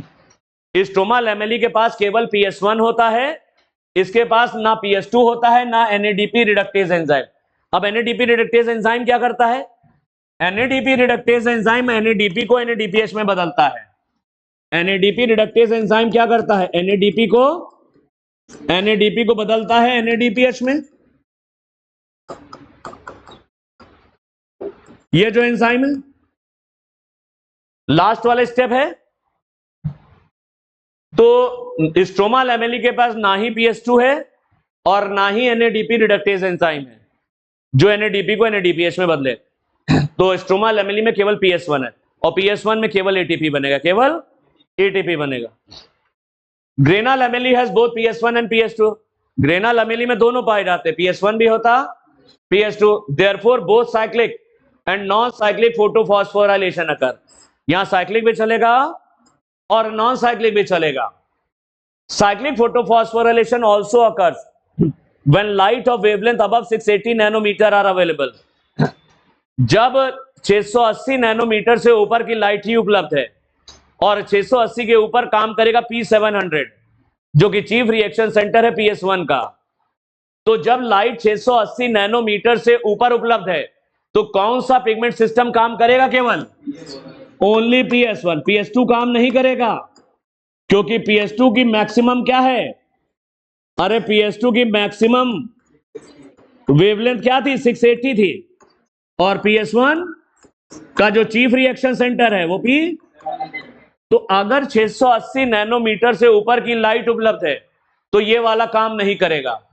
680 के ऊपर केवल PS1 काम करेगा, क्योंकि इसका चीफ रिएक्शन सेंटर P700 है, 700 नैनोमीटर तक के वेवलेंथ की लाइट को ले सकता। तो अगर 680 नैनोमीटर से ऊपर की लाइट उपलब्ध है तो केवल PS1 काम करेगा, यानी साइक्लिक। PS1 मतलब केवल साइक्लिक चलेगा। ये तो ये हो गया। अब क्लोरोप्लास्ट के अंदर ATP कैसे बनता है? क्लोरोप्लास्ट के अंदर जो ATP बनता है वो केमी ऑस्मोटिक हाइपोथेसिस के अनुसार, इससे सवाल बहुत आते हैं, इसको हम अलग से 10 मिनट में समझा देते हैं।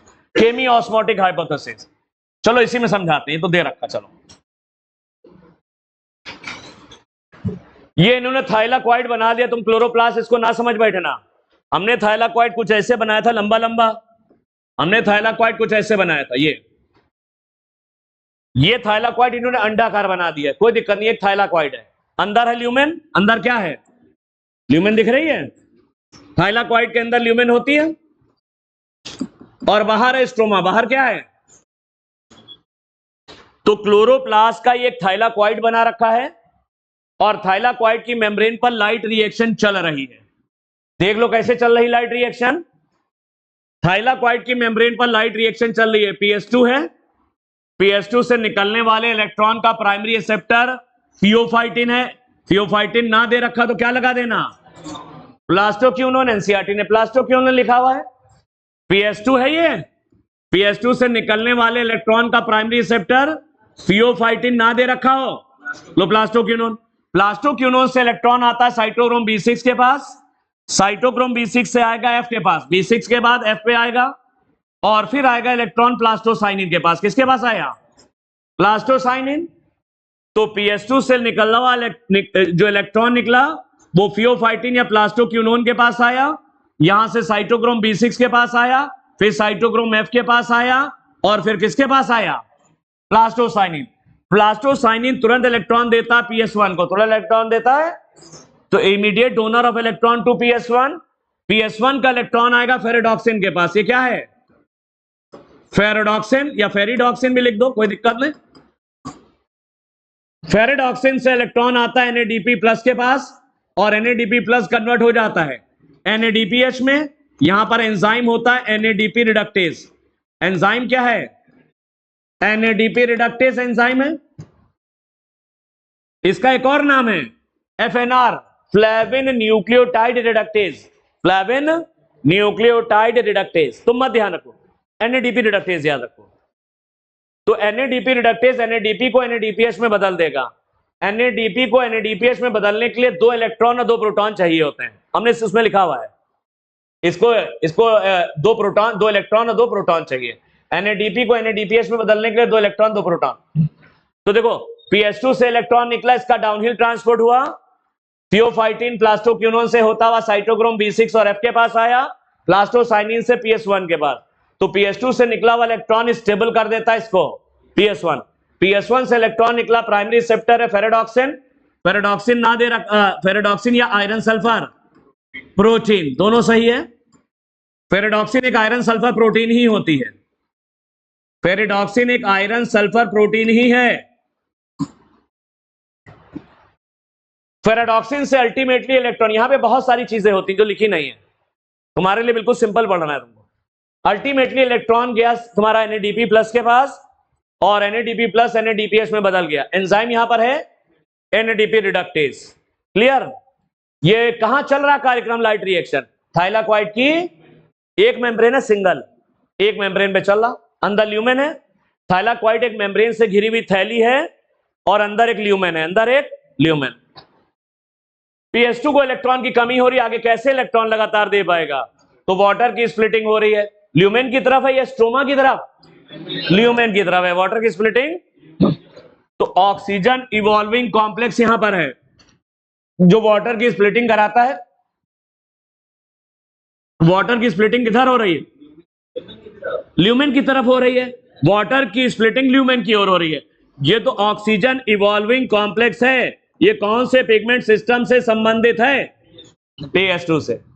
ये हमने दोबारा बता दी। अब केमियोस्मोसिस, क्लोरोप्लास्ट के अंदर ATP कैसे बनता है इसको सबसे बढ़िया से समझाती है केमियोस्मोटिक हाइपोथेसिस। केमियोस्मोटिक हाइपोथेसिस पीटर मिचेल ने दी थी, इनको नोबेल अवार्ड मिला था। ये आ चुका है नीट में। पीटर मिचेल ने केमियोस्मोटिक हाइपोथेसिस दी थी और इनको नोबेल प्राइज मिला था।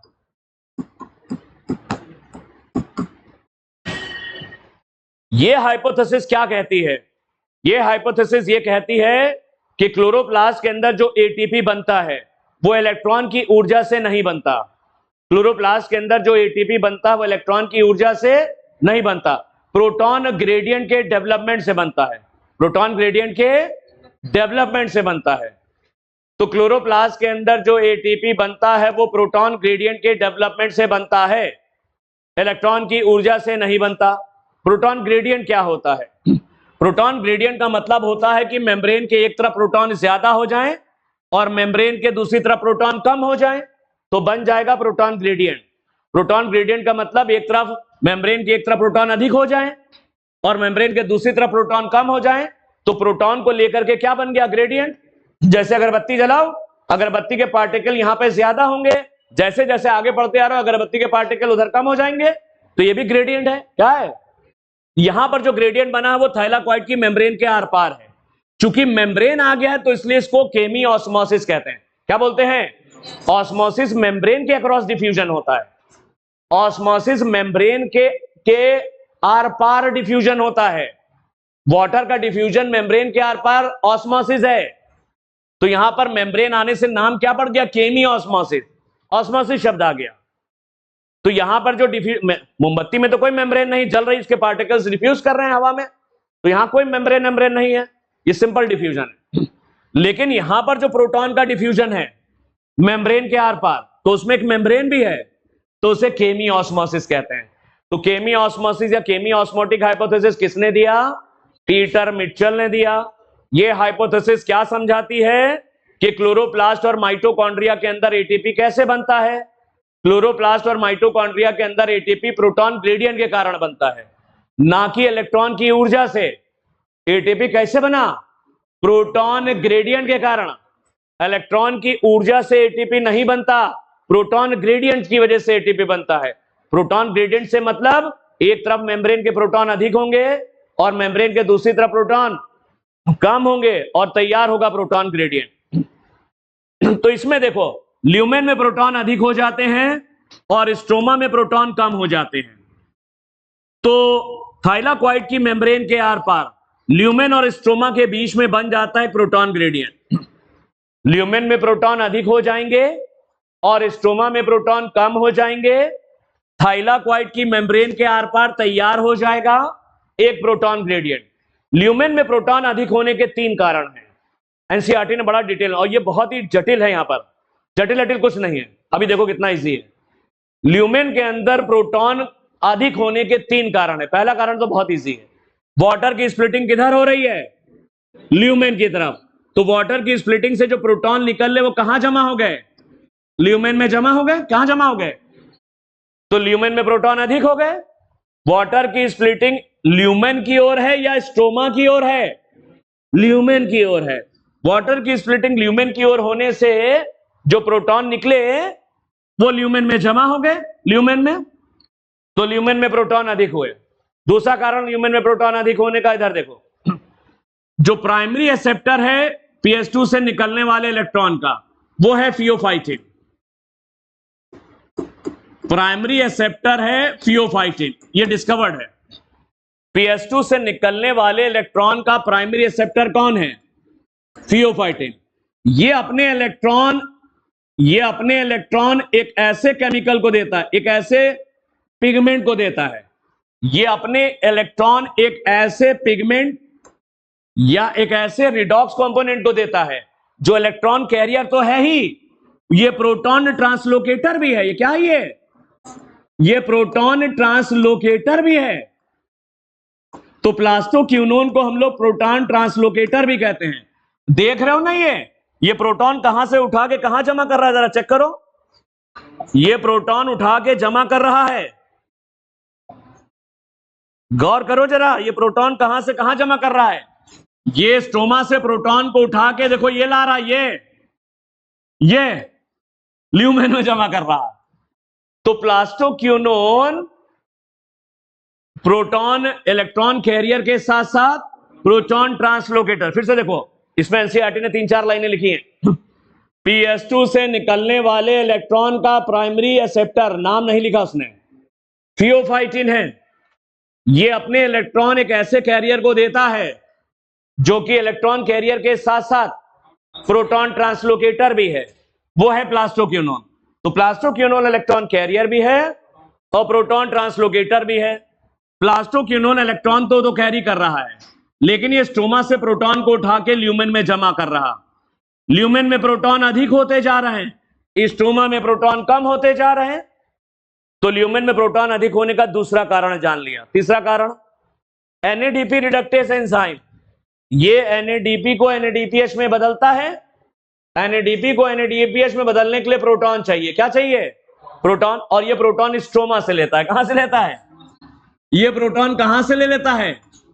स्ट्रोमा से उठाता है। तो स्ट्रोमा में प्रोटॉन कम हो जाते, ल्यूमेन में प्रोटॉन अधिक हो जाते। थाइलाकॉइड की मेम्ब्रेन के आर पार एक प्रोटॉन ग्रेडियंट तैयार हो जाता है।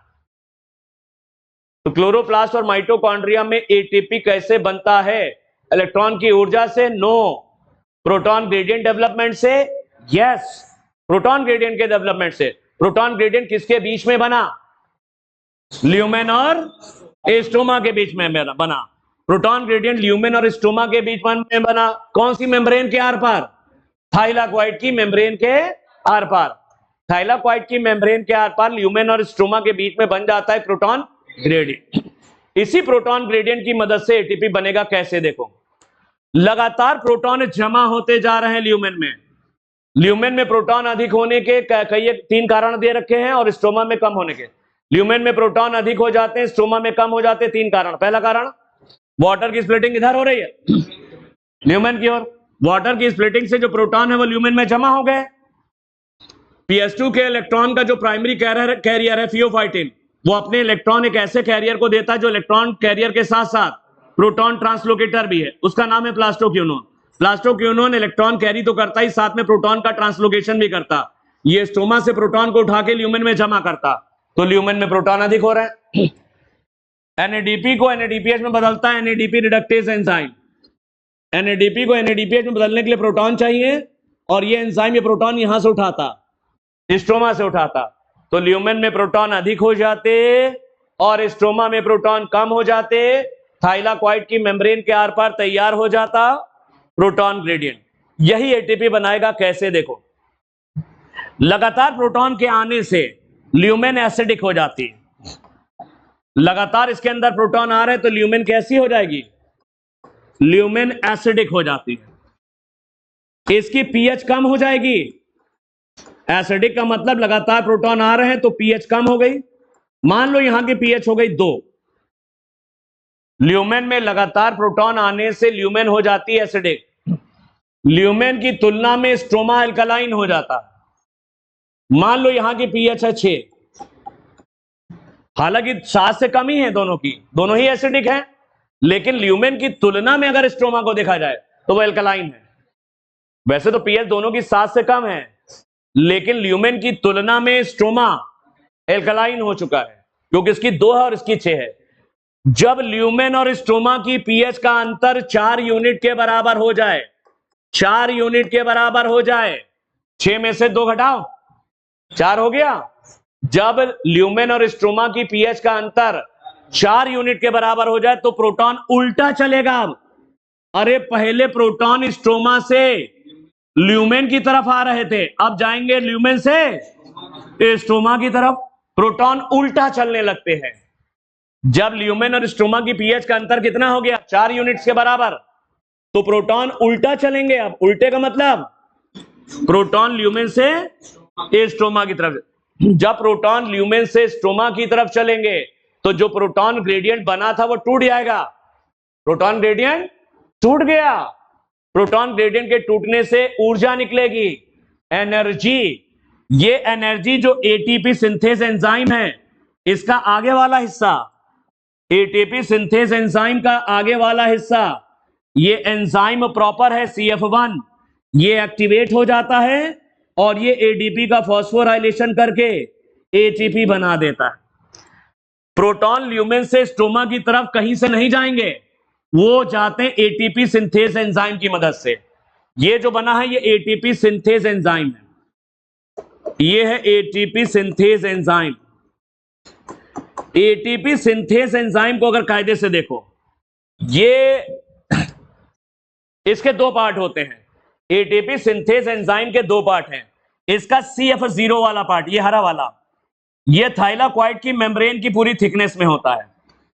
ये थाइलाकॉइड मेम्ब्रेन की पूरी मोटान में होता है, तो ये ट्रांस मेम्ब्रेन प्रोटीन है। कैसी प्रोटीन है? ये ट्रांस मेम्ब्रेन प्रोटीन है। इसका CF0 वाला भाग, और इसके CF1 वाला भाग ये स्ट्रोमा की ओर झांक रहा है। अरे भैया इधर स्ट्रोमा ही तो है, ये किधर झांक रहा है? ये स्ट्रोमा की ओर प्रोट्रूड कर रहा है। तो इसका CF0 वाला पार्ट इस एंजाइम का, ये ट्रांस मेम्ब्रेन प्रोटीन है, ये पूरी थाइलाकॉइड की मेम्ब्रेन की मोटान के बराबर है, एक ट्रांस मेम्ब्रेन। और CF1 वाला पार्ट ये झांक रहा है, प्रोट्रूड कर रहा है। किधर? इधर स्ट्रोमा है। क्या है? स्ट्रोमा है थाइलाकॉइड के बाहर। ये है CF1 वाला पार्ट जो प्रोट्रूड कर रहा है स्ट्रोमा की तरफ। अब इसको जरा गौर करना, ये जो CF0 इसको कहते हैं बेस या प्रोटॉन चैनल। इसको CF0 को बेस कहते हैं। ये एक चैनल प्रोटीन है, ये एक चैनल प्रोटीन है, इसको कहते हैं प्रोटॉन चैनल। और बेस जो CF1 वाला पार्ट है ये एक्चुअल एंजाइम है, ये एंजाइम प्रॉपर है। ये इस एटीपी सिंथेज का वो हिस्सा है जो एंजाइम की तरह काम करता है। ये एंजाइम प्रॉपर है, इसको हेड कहते हैं, हेड और हेड। एंजाइम प्रॉपर या एटीपेज भी कहते हैं इसको, एटीपेज। ये एंजाइम की तरह काम करता है। ध्यान से देना, ये जो एटीपी सिंथेज एंजाइम, इसको गौर करो, इसके 2 पार्ट हैं। एक तो CF0 लिखा है और एक CF1। CF0 वाला पार्ट इस थाइलाकॉइड की मेम्ब्रेन की पूरी मोटान में है, तो ये trans membrane protein. Trans membrane protein वो होती है जो पूरी मेम्ब्रेन की मोटान के बराबर होती है। ट्रांसमेम्ब्रेन है। ये प्रोटॉन के जाने के लिए रास्ता बनाती है, तो ये प्रोटॉन चैनल है। अरे CF0 ल्यूमेन से प्रोटॉन किधर जा रहे हैं? स्ट्रोमा की तरफ, तो प्रोटॉन के जाने के लिए रास्ता बना रही है, तो ये चैनल प्रोटीन है। CF1 वाला पार्ट एंजाइम प्रॉपर है, ये एक्चुअल में एंजाइम की तरह काम करता है, जिसे एटीपेज भी कह सकते हो। ये एटीपी बनाता है एडीपी की मदद से, इसको हेड कहते हैं। तो CF0 को बेस कहते हैं या प्रोटॉन चैनल, और CF1 को हेड या एंजाइम प्रॉपर कहते हैं। पूरे एंजाइम का नाम है एटीपी सिंथेज। इसका बेस वाला पार्ट है CF0, जो कि एक ट्रांस मेम्ब्रेन या चैनल प्रोटीन है। ल्यूमेन से प्रोटॉन स्ट्रोमा की तरफ जाते हैं, उनके लिए रास्ता बनाती है। चैनल प्रोटीन रास्ता पैसेज बनाती है। और जो CF1 वाला पार्ट है, जो स्ट्रोमा की ओर प्रोट्रूड कर रहा है, ये एंजाइम जैसा काम करता है। ये एंजाइम प्रॉपर है, ये एटीपेज एंजाइम की तरह काम करता है, और एडीपी से एटीपी बनाता है, एडीपी से एटीपी। फिर से मैं बोल रहा, पूरी बता दी। केमी ऑस्मोसिस के लिए क्या क्या चाहिए? केमी ऑस्मोसिस के लिए मेम्ब्रेन चाहिए, क्योंकि ऑस्मोसिस है, मेम्ब्रेन चाहिए। प्रोटॉन ग्रेडियंट चाहिए, क्या चाहिए? प्रोटॉन ग्रेडियंट चाहिए। प्लास्टोक्यूनोन को हम लोग कहते हैं प्रोटॉन पंप। प्रोटॉन पंप ये ऐसी प्रोटीन है जो ऊर्जा की मदद से प्रोटॉन को स्ट्रोमा से उठा के ल्यूमेन में जमा करती है। अरे प्लास्टोक्यूनोन को प्रोटॉन पंप कहते हैं। प्रोटॉन पंप का मतलब ये प्रोटॉन की पंपिंग कर रही है, स्ट्रोमा से ल्यूमेन में ला रही है। और ऐसी प्रोटीन जिनको जो ऊर्जा का इस्तेमाल करके प्रोटॉन की पंपिंग करते हैं, प्रोटॉन, उन्हें पंप बोलते हैं। देखो, पंप एक तरह की प्रोटीन है, प्लास्टोक्यूनोन एक तरह की प्रोटीन है। इसको पंप क्यों कह रहे हैं? इसको प्रोटॉन पंप इसलिए कहा जाता है क्योंकि ऊर्जा की मदद से प्रोटॉन का ट्रांसलोकेशन करती है। ये इलेक्ट्रॉन की ऊर्जा का इस्तेमाल करती है, प्रोटॉन की पंपिंग करती है। प्रोटॉन की पंपिंग करना, ऊर्जा की मदद से जो प्रोटीन काम करती है, उन्हें पंप कहते हैं। तो प्लास्टोक्यूनोन एक पंप है, क्योंकि इसको इलेक्ट्रॉन की ऊर्जा चाहिए। किस लिए? प्रोटॉन को पंप करने के लिए। किधर से किधर? स्ट्रोमा से ल्यूमेन की ओर, स्ट्रोमा से ल्यूमेन की ओर भेजने के लिए। तो ये एक पंप है। तो केमी ऑस्मोसिस के लिए क्या क्या चाहिए?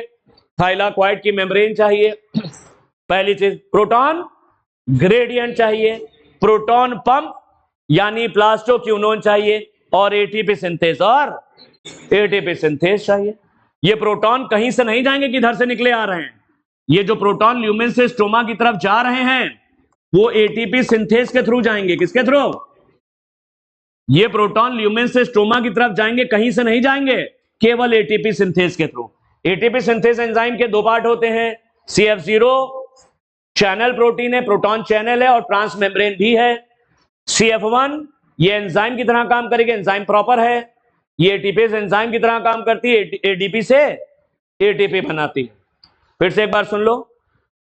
क्लोरोप्लास्ट और माइटोकॉन्ड्रिया के अंदर जो एटीपी बनता है, उसको सबसे बढ़िया से समझाती है केमी ऑस्मोटिक हाइपोथेसिस या केमी ऑस्मोसिस। केमी ऑस्मोसिस थ्योरी दी थी पीटर मिचेल ने, इनको नोबेल अवार्ड दिया गया। ये सवाल आया। ये थ्योरी ये बताती है कि प्रोटॉन ग्रेडियंट की वजह से एटीपी बनता है। एटीपी इलेक्ट्रॉन की ऊर्जा से नहीं बनता, एटीपी प्रोटॉन ग्रेडियंट की वजह से बनता है। ये प्रोटॉन ग्रेडियंट किसके बीच में बनता है? ल्यूमेन और स्ट्रोमा के बीच में बनता है, थाइलाकोइड की मेम्ब्रेन के आर पार। ल्यूमेन में प्रोटॉन अधिक हो जाते हैं, स्ट्रोमा में प्रोटॉन कम हो जाते हैं। तीन कारण है। वाटर की स्प्लिटिंग ल्यूमेन की तरफ हो रही है, वाटर की स्प्लिटिंग से जो प्रोटॉन है वो ल्यूमेन में जमा हो रहे हैं। प्लास्टोक्यूनोन इलेक्ट्रॉन कैरियर के साथ साथ प्रोटॉन ट्रांसलोकेटर भी है। ये स्ट्रोमा से प्रोटॉन को उठा के ल्यूमेन में जमा कर रहा, ल्यूमेन में प्रोटॉन अधिक हो रहे हैं। NADP रिडक्टेज एंजाइम जो NADP को NADPH में बदलता है, तो NADP को NADPH में बदलने के लिए प्रोटॉन चाहिए। ये एंजाइम प्रोटॉन कहां से उठाता है? स्ट्रोमा से उठाता है। तो ल्यूमेन में प्रोटॉन अधिक हो जाते, स्ट्रोमा में प्रोटॉन कम, ल्यूमेन में अधिक, स्ट्रोमा में कम। तो थाइलाकोइड की मेम्ब्रेन के आर पार तैयार हो जाता है एक प्रोटॉन ग्रेडियंट। जब ल्यूमेन और स्ट्रोमा की पीएच का अंतर 4 यूनिट के बराबर हो जाता है, तो प्रोटॉन उल्टा चलने लगते हैं। पहले तो स्ट्रोमा से ल्यूमेन की ओर आ रहे थे, अब ल्यूमेन से स्ट्रोमा की ओर जाएंगे थ्रू एटीपेज। किसके थ्रू जाएंगे? Through ATPase. और जिससे कि प्रोटॉन ग्रेडियंट जो बना था वो टूटने लगेगा। प्रोटॉन ग्रेडियंट के टूटने से ऊर्जा निकलेगी, जो एटीपी सिंथेज के आगे वाले भाग, एंजाइम प्रॉपर, इसको यानी एटीपीएस को एक्टिवेट कर देगी और एटीपीएस एडीपी से एटीपी बना देगा। सवाल क्या क्या आ सकते हैं? केमी ऑस्मोसिस के लिए क्या क्या चाहिए? केमी ऑस्मोसिस के लिए थाइलाकॉइड यानी एक मेम्ब्रेन चाहिए, कोई मेम्ब्रेन हो। यहां पे थाइलाकॉइड की मेम्ब्रेन है, उधर माइटोकॉन्ड्रिया की बात करेंगे, वहां पर भी तो एटीपी बनता है। माइटोकॉन्ड्रिया में जो एटीपी बनता है वो भी प्रोटॉन ग्रेडियंट से ही बनता है। वहां पर मेम्ब्रेन है इनर माइटोकॉन्ड्रियल मेम्ब्रेन। वहां पे कौन सी मेम्ब्रेन है? Inner mitochondrial membrane. और दोनों मेम्ब्रेन के बीच में, माइटोकॉन्ड्रिया की आउटर और इनर मेम्ब्रेन के बीच में आईएमएस होता है, inner membranal space. Inner membranal space को आप ल्यूमेन से कंपेयर करना और माइटोकॉन्ड्रिया के मैट्रिक्स को स्ट्रोमा से तुलना करना। वहां पे हम दोबारा फिर से समझाएंगे रेस्पिरेशन में, वहां पे फिर समझाना है। तो वहां पर माइटोकॉन्ड्रिया में भी जो एटीपी बनता है वो भी प्रोटॉन ग्रेडियंट के कारण होता है। यहां पे प्रोटॉन ग्रेडियंट किसके बीच में बना? इधर देखो, यहां प्रोटॉन ग्रेडियंट ल्यूमेन और स्ट्रोमा के बीच में बना। माइटोकॉन्ड्रिया में आईएमएस और मैट्रिक्स के बीच में। आईएमएस और आईएमएस क्या है? दोनों मेम्ब्रेन के बीच का स्पेस। इनर मेम्ब्रेन के आर पार बनता है। माइटोकॉन्ड्रिया में प्रोटॉन ग्रेडियंट माइटोकॉन्ड्रिया की इनर मेम्ब्रेन के आर पार बनता है, आईएमएस और मैट्रिक्स के बीच में। आईएमएस और वो अभी दोबारा रेस्पिरेशन में सिखा देंगे। तो क्या क्या चाहिए केमी ऑस्मोसिस के लिए? क्या क्या चाहिए? मेम्ब्रेन चाहिए, प्रोटॉन ग्रेडियंट चाहिए, प्रोटॉन पंप यानी प्लास्टोक्यूनोन चाहिए, और एक एटीपी सिंथेस। क्या चाहिए? एटीपी सिंथेस चाहिए। ये चाहिए। एटीपी कब बनेगा? जब प्रोटॉन किधर से किधर भागेगा? ल्यूमेन से स्ट्रोमा की तरफ भागेगा, तभी एटीपी बनेगा। ये ध्यान रखना, ल्यूमेन से स्ट्रोमा की तरफ जब प्रोटॉन जाएंगे तो एटीपी बनेगा। प्लास्टोक्यूनोन इलेक्ट्रॉन कैरियर के साथ साथ प्रोटॉन ट्रांसलोकेटर भी है। ये प्रोटॉन स्ट्रोमा से उठा के कहां जमा कर रहा? ल्यूमेन में जमा कर रहा। ये सब ध्यान रखना। यहां पर एक प्रोटॉन ग्रेडियंट किसके बीच में बन रहा? ल्यूमेन और स्ट्रोमा। प्रोटॉन के जमा होने से ल्यूमेन एसिडिक होने लगती, पीएच कम होने लगती। जब ल्यूमेन और स्ट्रोमा की पीएच का अंतर 4 यूनिट के बराबर हो जाए तो प्रोटॉन उल्टा चलेंगे ल्यूमेन से, तो प्रोटॉन ग्रेडियंट टूटेगा, एनर्जी रिलीज होगी, जो एटीपीएस के आगे वाले भाग, एटीपी सिंथेस के आगे वाले भाग को एक्टिवेट कर देगी, CF1 को, और ये एडीपी से एटीपी बना देगा। पढ़ लेते हैं, कर ले जाओगे, आपको समझ में आने लगा डायग्राम? चलो अच्छी बात है। Chemiosmotic hypothesis, this hypothesis was given by Peter Mitchell, Nobel award मिला। This hypothesis explains that how ATP is synthesized in chloroplast during photosynthesis and mitochondria during respiration. Mitochondria वाला हम आगे बता देंगे डिटेल में। तो क्लोरोप्लास्ट और mitochondria के अंदर एटीपी बनता है। पौधे दो जगह एटीपी बनाते हैं, क्लोरोप्लास्ट में लाइट रिएक्शन में और माइटोकॉन्ड्रिया में एरोबिक रेस्पिरेशन में। ये एटीपी जो बनता है वो प्रोटॉन ग्रेडियंट के कारण बनता है, दोनों जगह। ATP synthesis is linked to, ATP synthesis किससे जुड़ी है? Due to development of proton gradient across a membrane. Membrane के आर पार एक प्रोटॉन ग्रेडियंट बनता है, इसकी वजह से एटीपी बनता है। इन chloroplast thylakoid membrane and in mitochondria inner membrane. Chloroplast में थाइलाकॉइड की मेम्ब्रेन के आर पार बनता है प्रोटॉन ग्रेडियंट, माइटोकॉन्ड्रिया में माइटोकॉन्ड्रिया की इनर मेम्ब्रेन के आर पार बनता है proton gradient. During light reaction, protons accumulate toward the inner side of membrane. ये लाइट रिएक्शन के दौरान, ये लाइट रिएक्शन चल रही है, Z स्कीम। लाइट रिएक्शन के दौरान प्रोटॉन्स कहां जमा होते हैं? Towards the inside of the membrane, thylakoid membrane के अंदर। थाइलाकॉइड मेम्ब्रेन के अंदर मतलब ल्यूमेन में, that is in the lumen of thylakoid. तो जब लाइट रिएक्शन चलती है तो प्रोटॉन कहां जाके जमा हो रहे हैं? ल्यूमेन में जमा हो रहे हैं, अंदर की ओर, मेम्ब्रेन के अंदर की ओर, ल्यूमेन में। In respiration proton accumulate in the inter membranal space या इनर मेम्ब्रेनल स्पेस। रेस्पिरेशन की अगर बात करेंगे तो प्रोटॉन्स वहां आईएमएस में जमा होते हैं। When electrons move through the ATS, जब इलेक्ट्रॉन ट्रांसपोर्ट सिस्टम के थ्रू मूव कर रहे हैं तो इसी बीच प्रोटॉन आईएमएस में जमा होते हैं। रेस्पिरेशन में प्रोटॉन जमा होते हैं आईएमएस में, और फोटोसिंथेसिस की लाइट रिएक्शन में प्रोटॉन्स जमा होते हैं ल्यूमेन में। तो ये ध्यान रखना, रेस्पिरेशन वाला हम पढ़ा देंगे, ल्यूमेन में प्रोटॉन जमा हो रहा है। अब देखो यहां पर ये पूछता है NCERT, what causes development of proton gradient across the membrane of thylakoid. Thylakoid की मेम्ब्रेन के आर पार प्रोटॉन ग्रेडियंट कैसे बन जाता है, प्रोटॉन ल्यूमेन में क्यों अधिक हो जाते हैं, स्ट्रोमा में कैसे प्रोटॉन कम हो जाते हैं, मेम्ब्रेन के आर पार ल्यूमेन और स्ट्रोमा के बीच में कैसे बन जाता है प्रोटॉन ग्रेडियंट। देखते हैं, 3 कारण दे रखे, ए बी और सी, तीनों कारण हमने बताया भी तुम्हें, उनको पढ़ लेते हैं। ल्यूमेन में प्रोटॉन अधिक होने के और स्ट्रोमा में कम होने के 3 कारण। पहला कारण, since splitting of water molecule takes place on the inner side of the membrane. Water की स्प्लिटिंग थाइलाकॉइड की मेम्ब्रेन के अंदर की ओर होती है। द प्रोटॉन्स और hydrogen ions that are produced by the splitting of water, water की स्प्लिटिंग से हाइड्रोजन या प्रोटॉन्स जो बनते हैं, accumulate within the lumen of thylakoid, thylakoid की ल्यूमेन में एक्यूमुलेट यानी जमा हो जाते हैं। तो वाटर की स्प्लिटिंग ल्यूमेन के अंदर की ओर हो रही है, वाटर की स्प्लिटिंग से जो प्रोटॉन बनते हैं वो ल्यूमेन में जमा हो गए, क्योंकि वाटर की स्प्लिटिंग मेम्ब्रेन के अंदर की ओर हो रही है, अंदर मतलब ल्यूमेन की तरफ। दूसरा, as electron move through the photo system, electron move कर रहे हैं PS2 से PS1 से, protons are transported across the membrane, electron move कर रहे हैं लाइट रिएक्शन में, PS2 से इलेक्ट्रॉन जा रहे हैं PS1 की तरफ, इसी बीच प्रोटॉन भी ट्रांसलोकेट हो रहे हैं, प्रोटॉन स्ट्रोमा से आके ल्यूमेन में जमा हो रहे हैं। कैसे हो रहे हैं? दिस हैपेंस, ऐसा क्या क्यों होता है? Because the primary acceptor of electron, electron का प्राइमरी एक्सेप्टर PS2 का बताओ, फियो, प्राइमरी एक्सेप्टर इलेक्ट्रॉन का जो फियोफाइटिन है, पहले ये अननोन था, एक्स था, एक्स, अब नाम आ गया इसका फियोफाइटिन। इलेक्ट्रॉन का जो प्राइमरी एक्सेप्टर फियोफाइटिन है, which is located towards the outer side of the membrane, ये जो फियोफाइटिन है ये मेम्ब्रेन के बाहर की तरफ यानी स्ट्रोमा की तरफ होता है। आउटर साइड मतलब ये किधर है? ये स्ट्रोमा की ओर होता है। ये मेम्ब्रेन पर तो है लेकिन इसका मुंह किधर है? स्ट्रोमा की तरफ है। Transfers its electron not to an electron carrier, ये अपने इलेक्ट्रॉन केवल एक इलेक्ट्रॉन कैरियर को नहीं दे रहा, but to a proton carrier, ये अपने इलेक्ट्रॉन प्लास्टोक्यूनोन को देता है, जो कि केवल इलेक्ट्रॉन कैरियर ही नहीं है, ये प्रोटॉन कैरियर भी है। क्या है ये? प्रोटॉन कैरियर भी है। ये लाइन को समझने के लिए टीचर भी मुझसे पूछने आते हैं कि लाइन का मतलब क्या हो गया, समझ में नहीं आ रहा। जब ये नहीं समझ में आएगा फियोफाइटिन तो कैसे समझ में आएगा? वही नहीं मालूम। तो फिर से देखो, वाटर की स्प्लिटिंग किधर से हो रही है?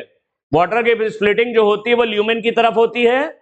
ल्यूमेन की तरफ होने से जो प्रोटॉन बनते हैं हाइड्रोजन, वो ल्यूमेन में जमा हो गए। पहला कारण ल्यूमेन में प्रोटॉन अधिक होने का। फिर क्या है? जब इलेक्ट्रॉन PS2 से PS1 की ओर जा रहे हैं, इसी बीच प्रोटॉन स्ट्रोमा से ल्यूमेन की ओर आते हैं। कैसे आते हैं?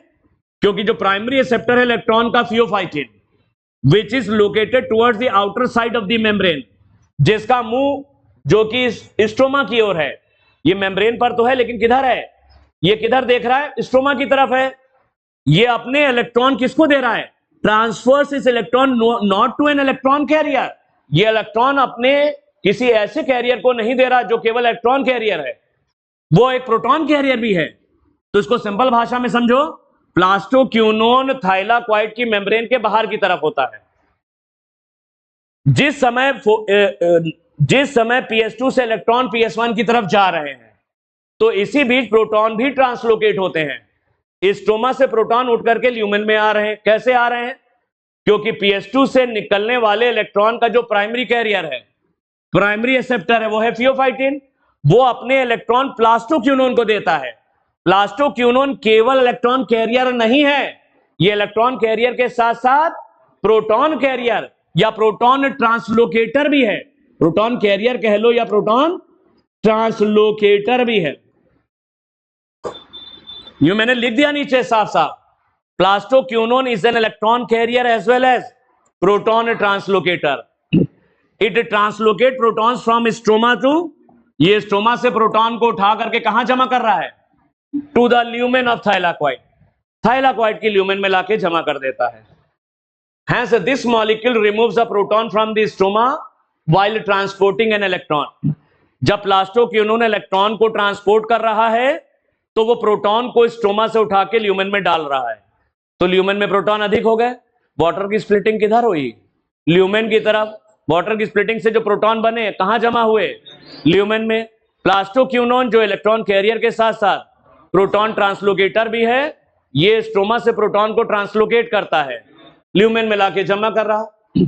तीसरा कारण ल्यूमेन में प्रोटॉन अधिक होने के, स्ट्रोमा में कम होने के। तीसरा कारण, the NADP reductase enzyme is located towards the outer side, that is toward stroma. ये एंजाइम ही मेम्ब्रेन के बाहर की ओर होता है।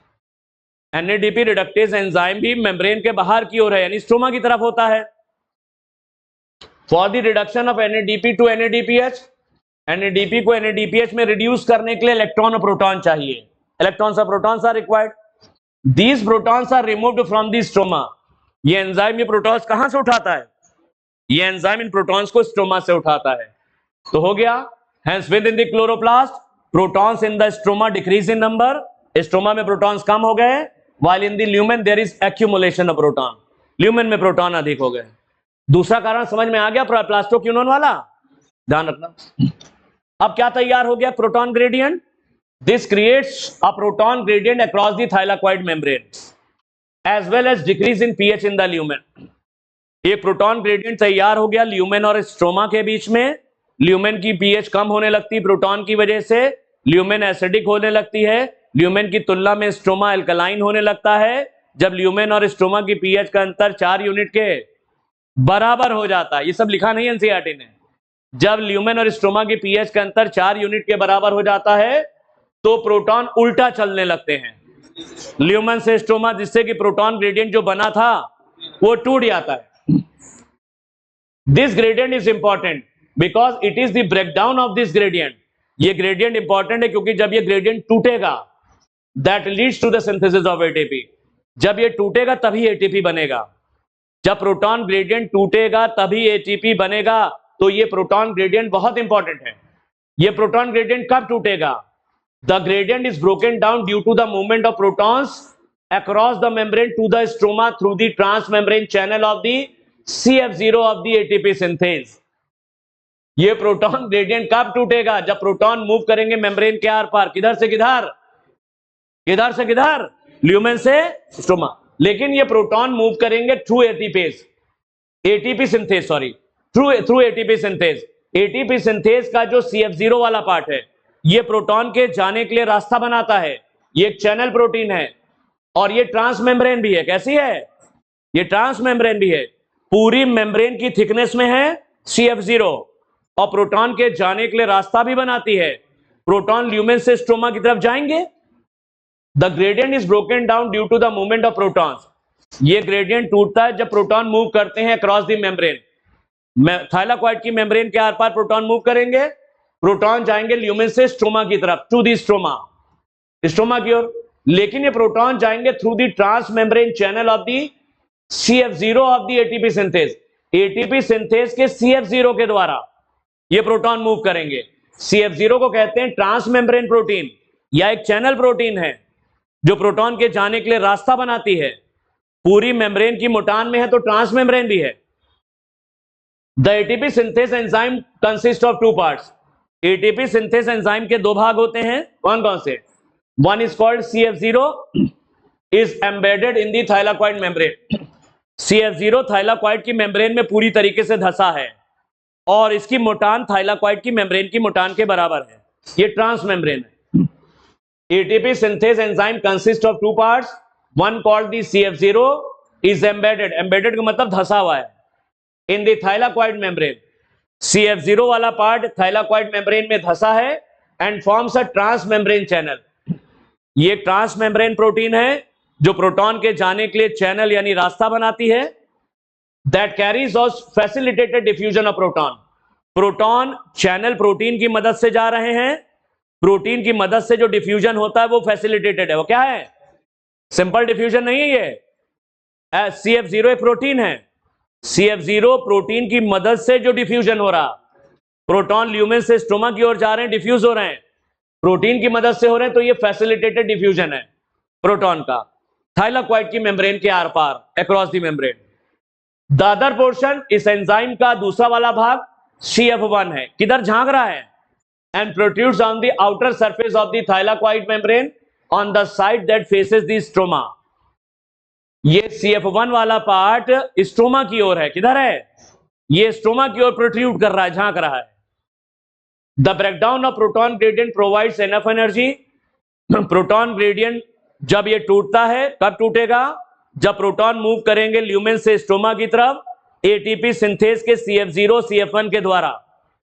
तो प्रोटॉन ग्रेडियंट टूट गया, प्रोटॉन ग्रेडियंट टूटने से एनर्जी आएगी, प्रोवाइड्स एनफ एनर्जी, काफी ऊर्जा बनेगी to cause a conformational change in the CF1 particle of the ATP synthase.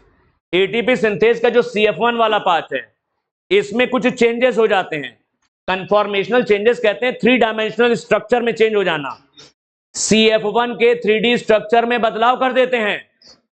जब प्रोटॉन ल्यूमेन से स्ट्रोमा की तरफ चलते हैं तो प्रोटॉन ग्रेडियंट टूट जाता है, पर्याप्त मात्रा में ऊर्जा निकलती है जो CF1 को एक्टिवेट कर देती है।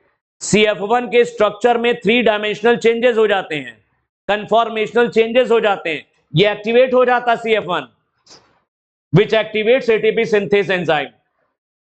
ATP synthase enzyme एक्टिवेट हो जाता है और ये ATP बना देता है। केमी ऑस्मोसिस के लिए क्या क्या चाहिए, केमी ऑस्मोसिस के लिए मेम्ब्रेन चाहिए, प्रोटॉन पंप के ऊपर लिख लेना प्लास्टोक्यूनोन PQ, एक प्रोटॉन ग्रेडियंट चाहिए और ATP सिंथेज चाहिए, ATP सिंथेज चाहिए। अब इलेक्ट्रॉन की ऊर्जा से तो ATP बनता ही नहीं, प्रोटॉन ग्रेडियंट के कारण ATP बना, तो इलेक्ट्रॉन की ऊर्जा का क्या हुआ, energy of electron is used to pump protons across a membrane.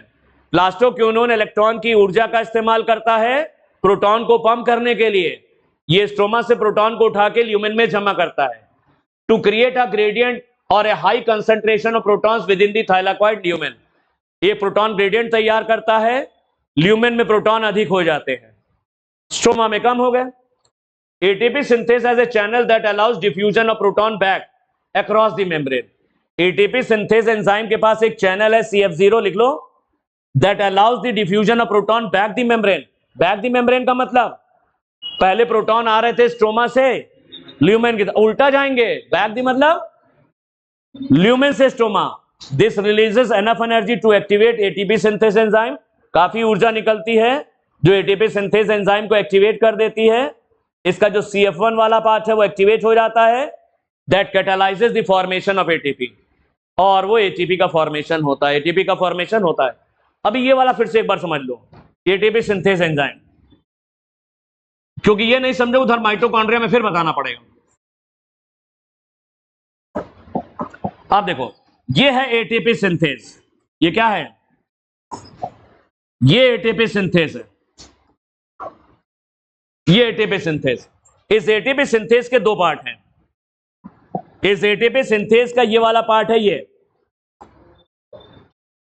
है CF0। क्या है ये CF0? पूरी मेम्ब्रेन की मोटान में है, पूरी मेम्ब्रेन की मोटान में ट्रांस मेम्ब्रेन है, लेकिन प्रोटॉन के जाने के लिए रास्ता भी तैयार करता है।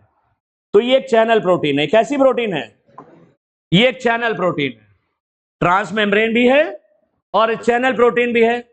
ये प्रोटॉन ल्यूमेन से किधर ले जाती है, स्ट्रोमा की तरफ भेजेगा। आगे वाला हिस्सा जो है ये CF1 है, आगे वाला हिस्सा क्या है, ये CF1 है।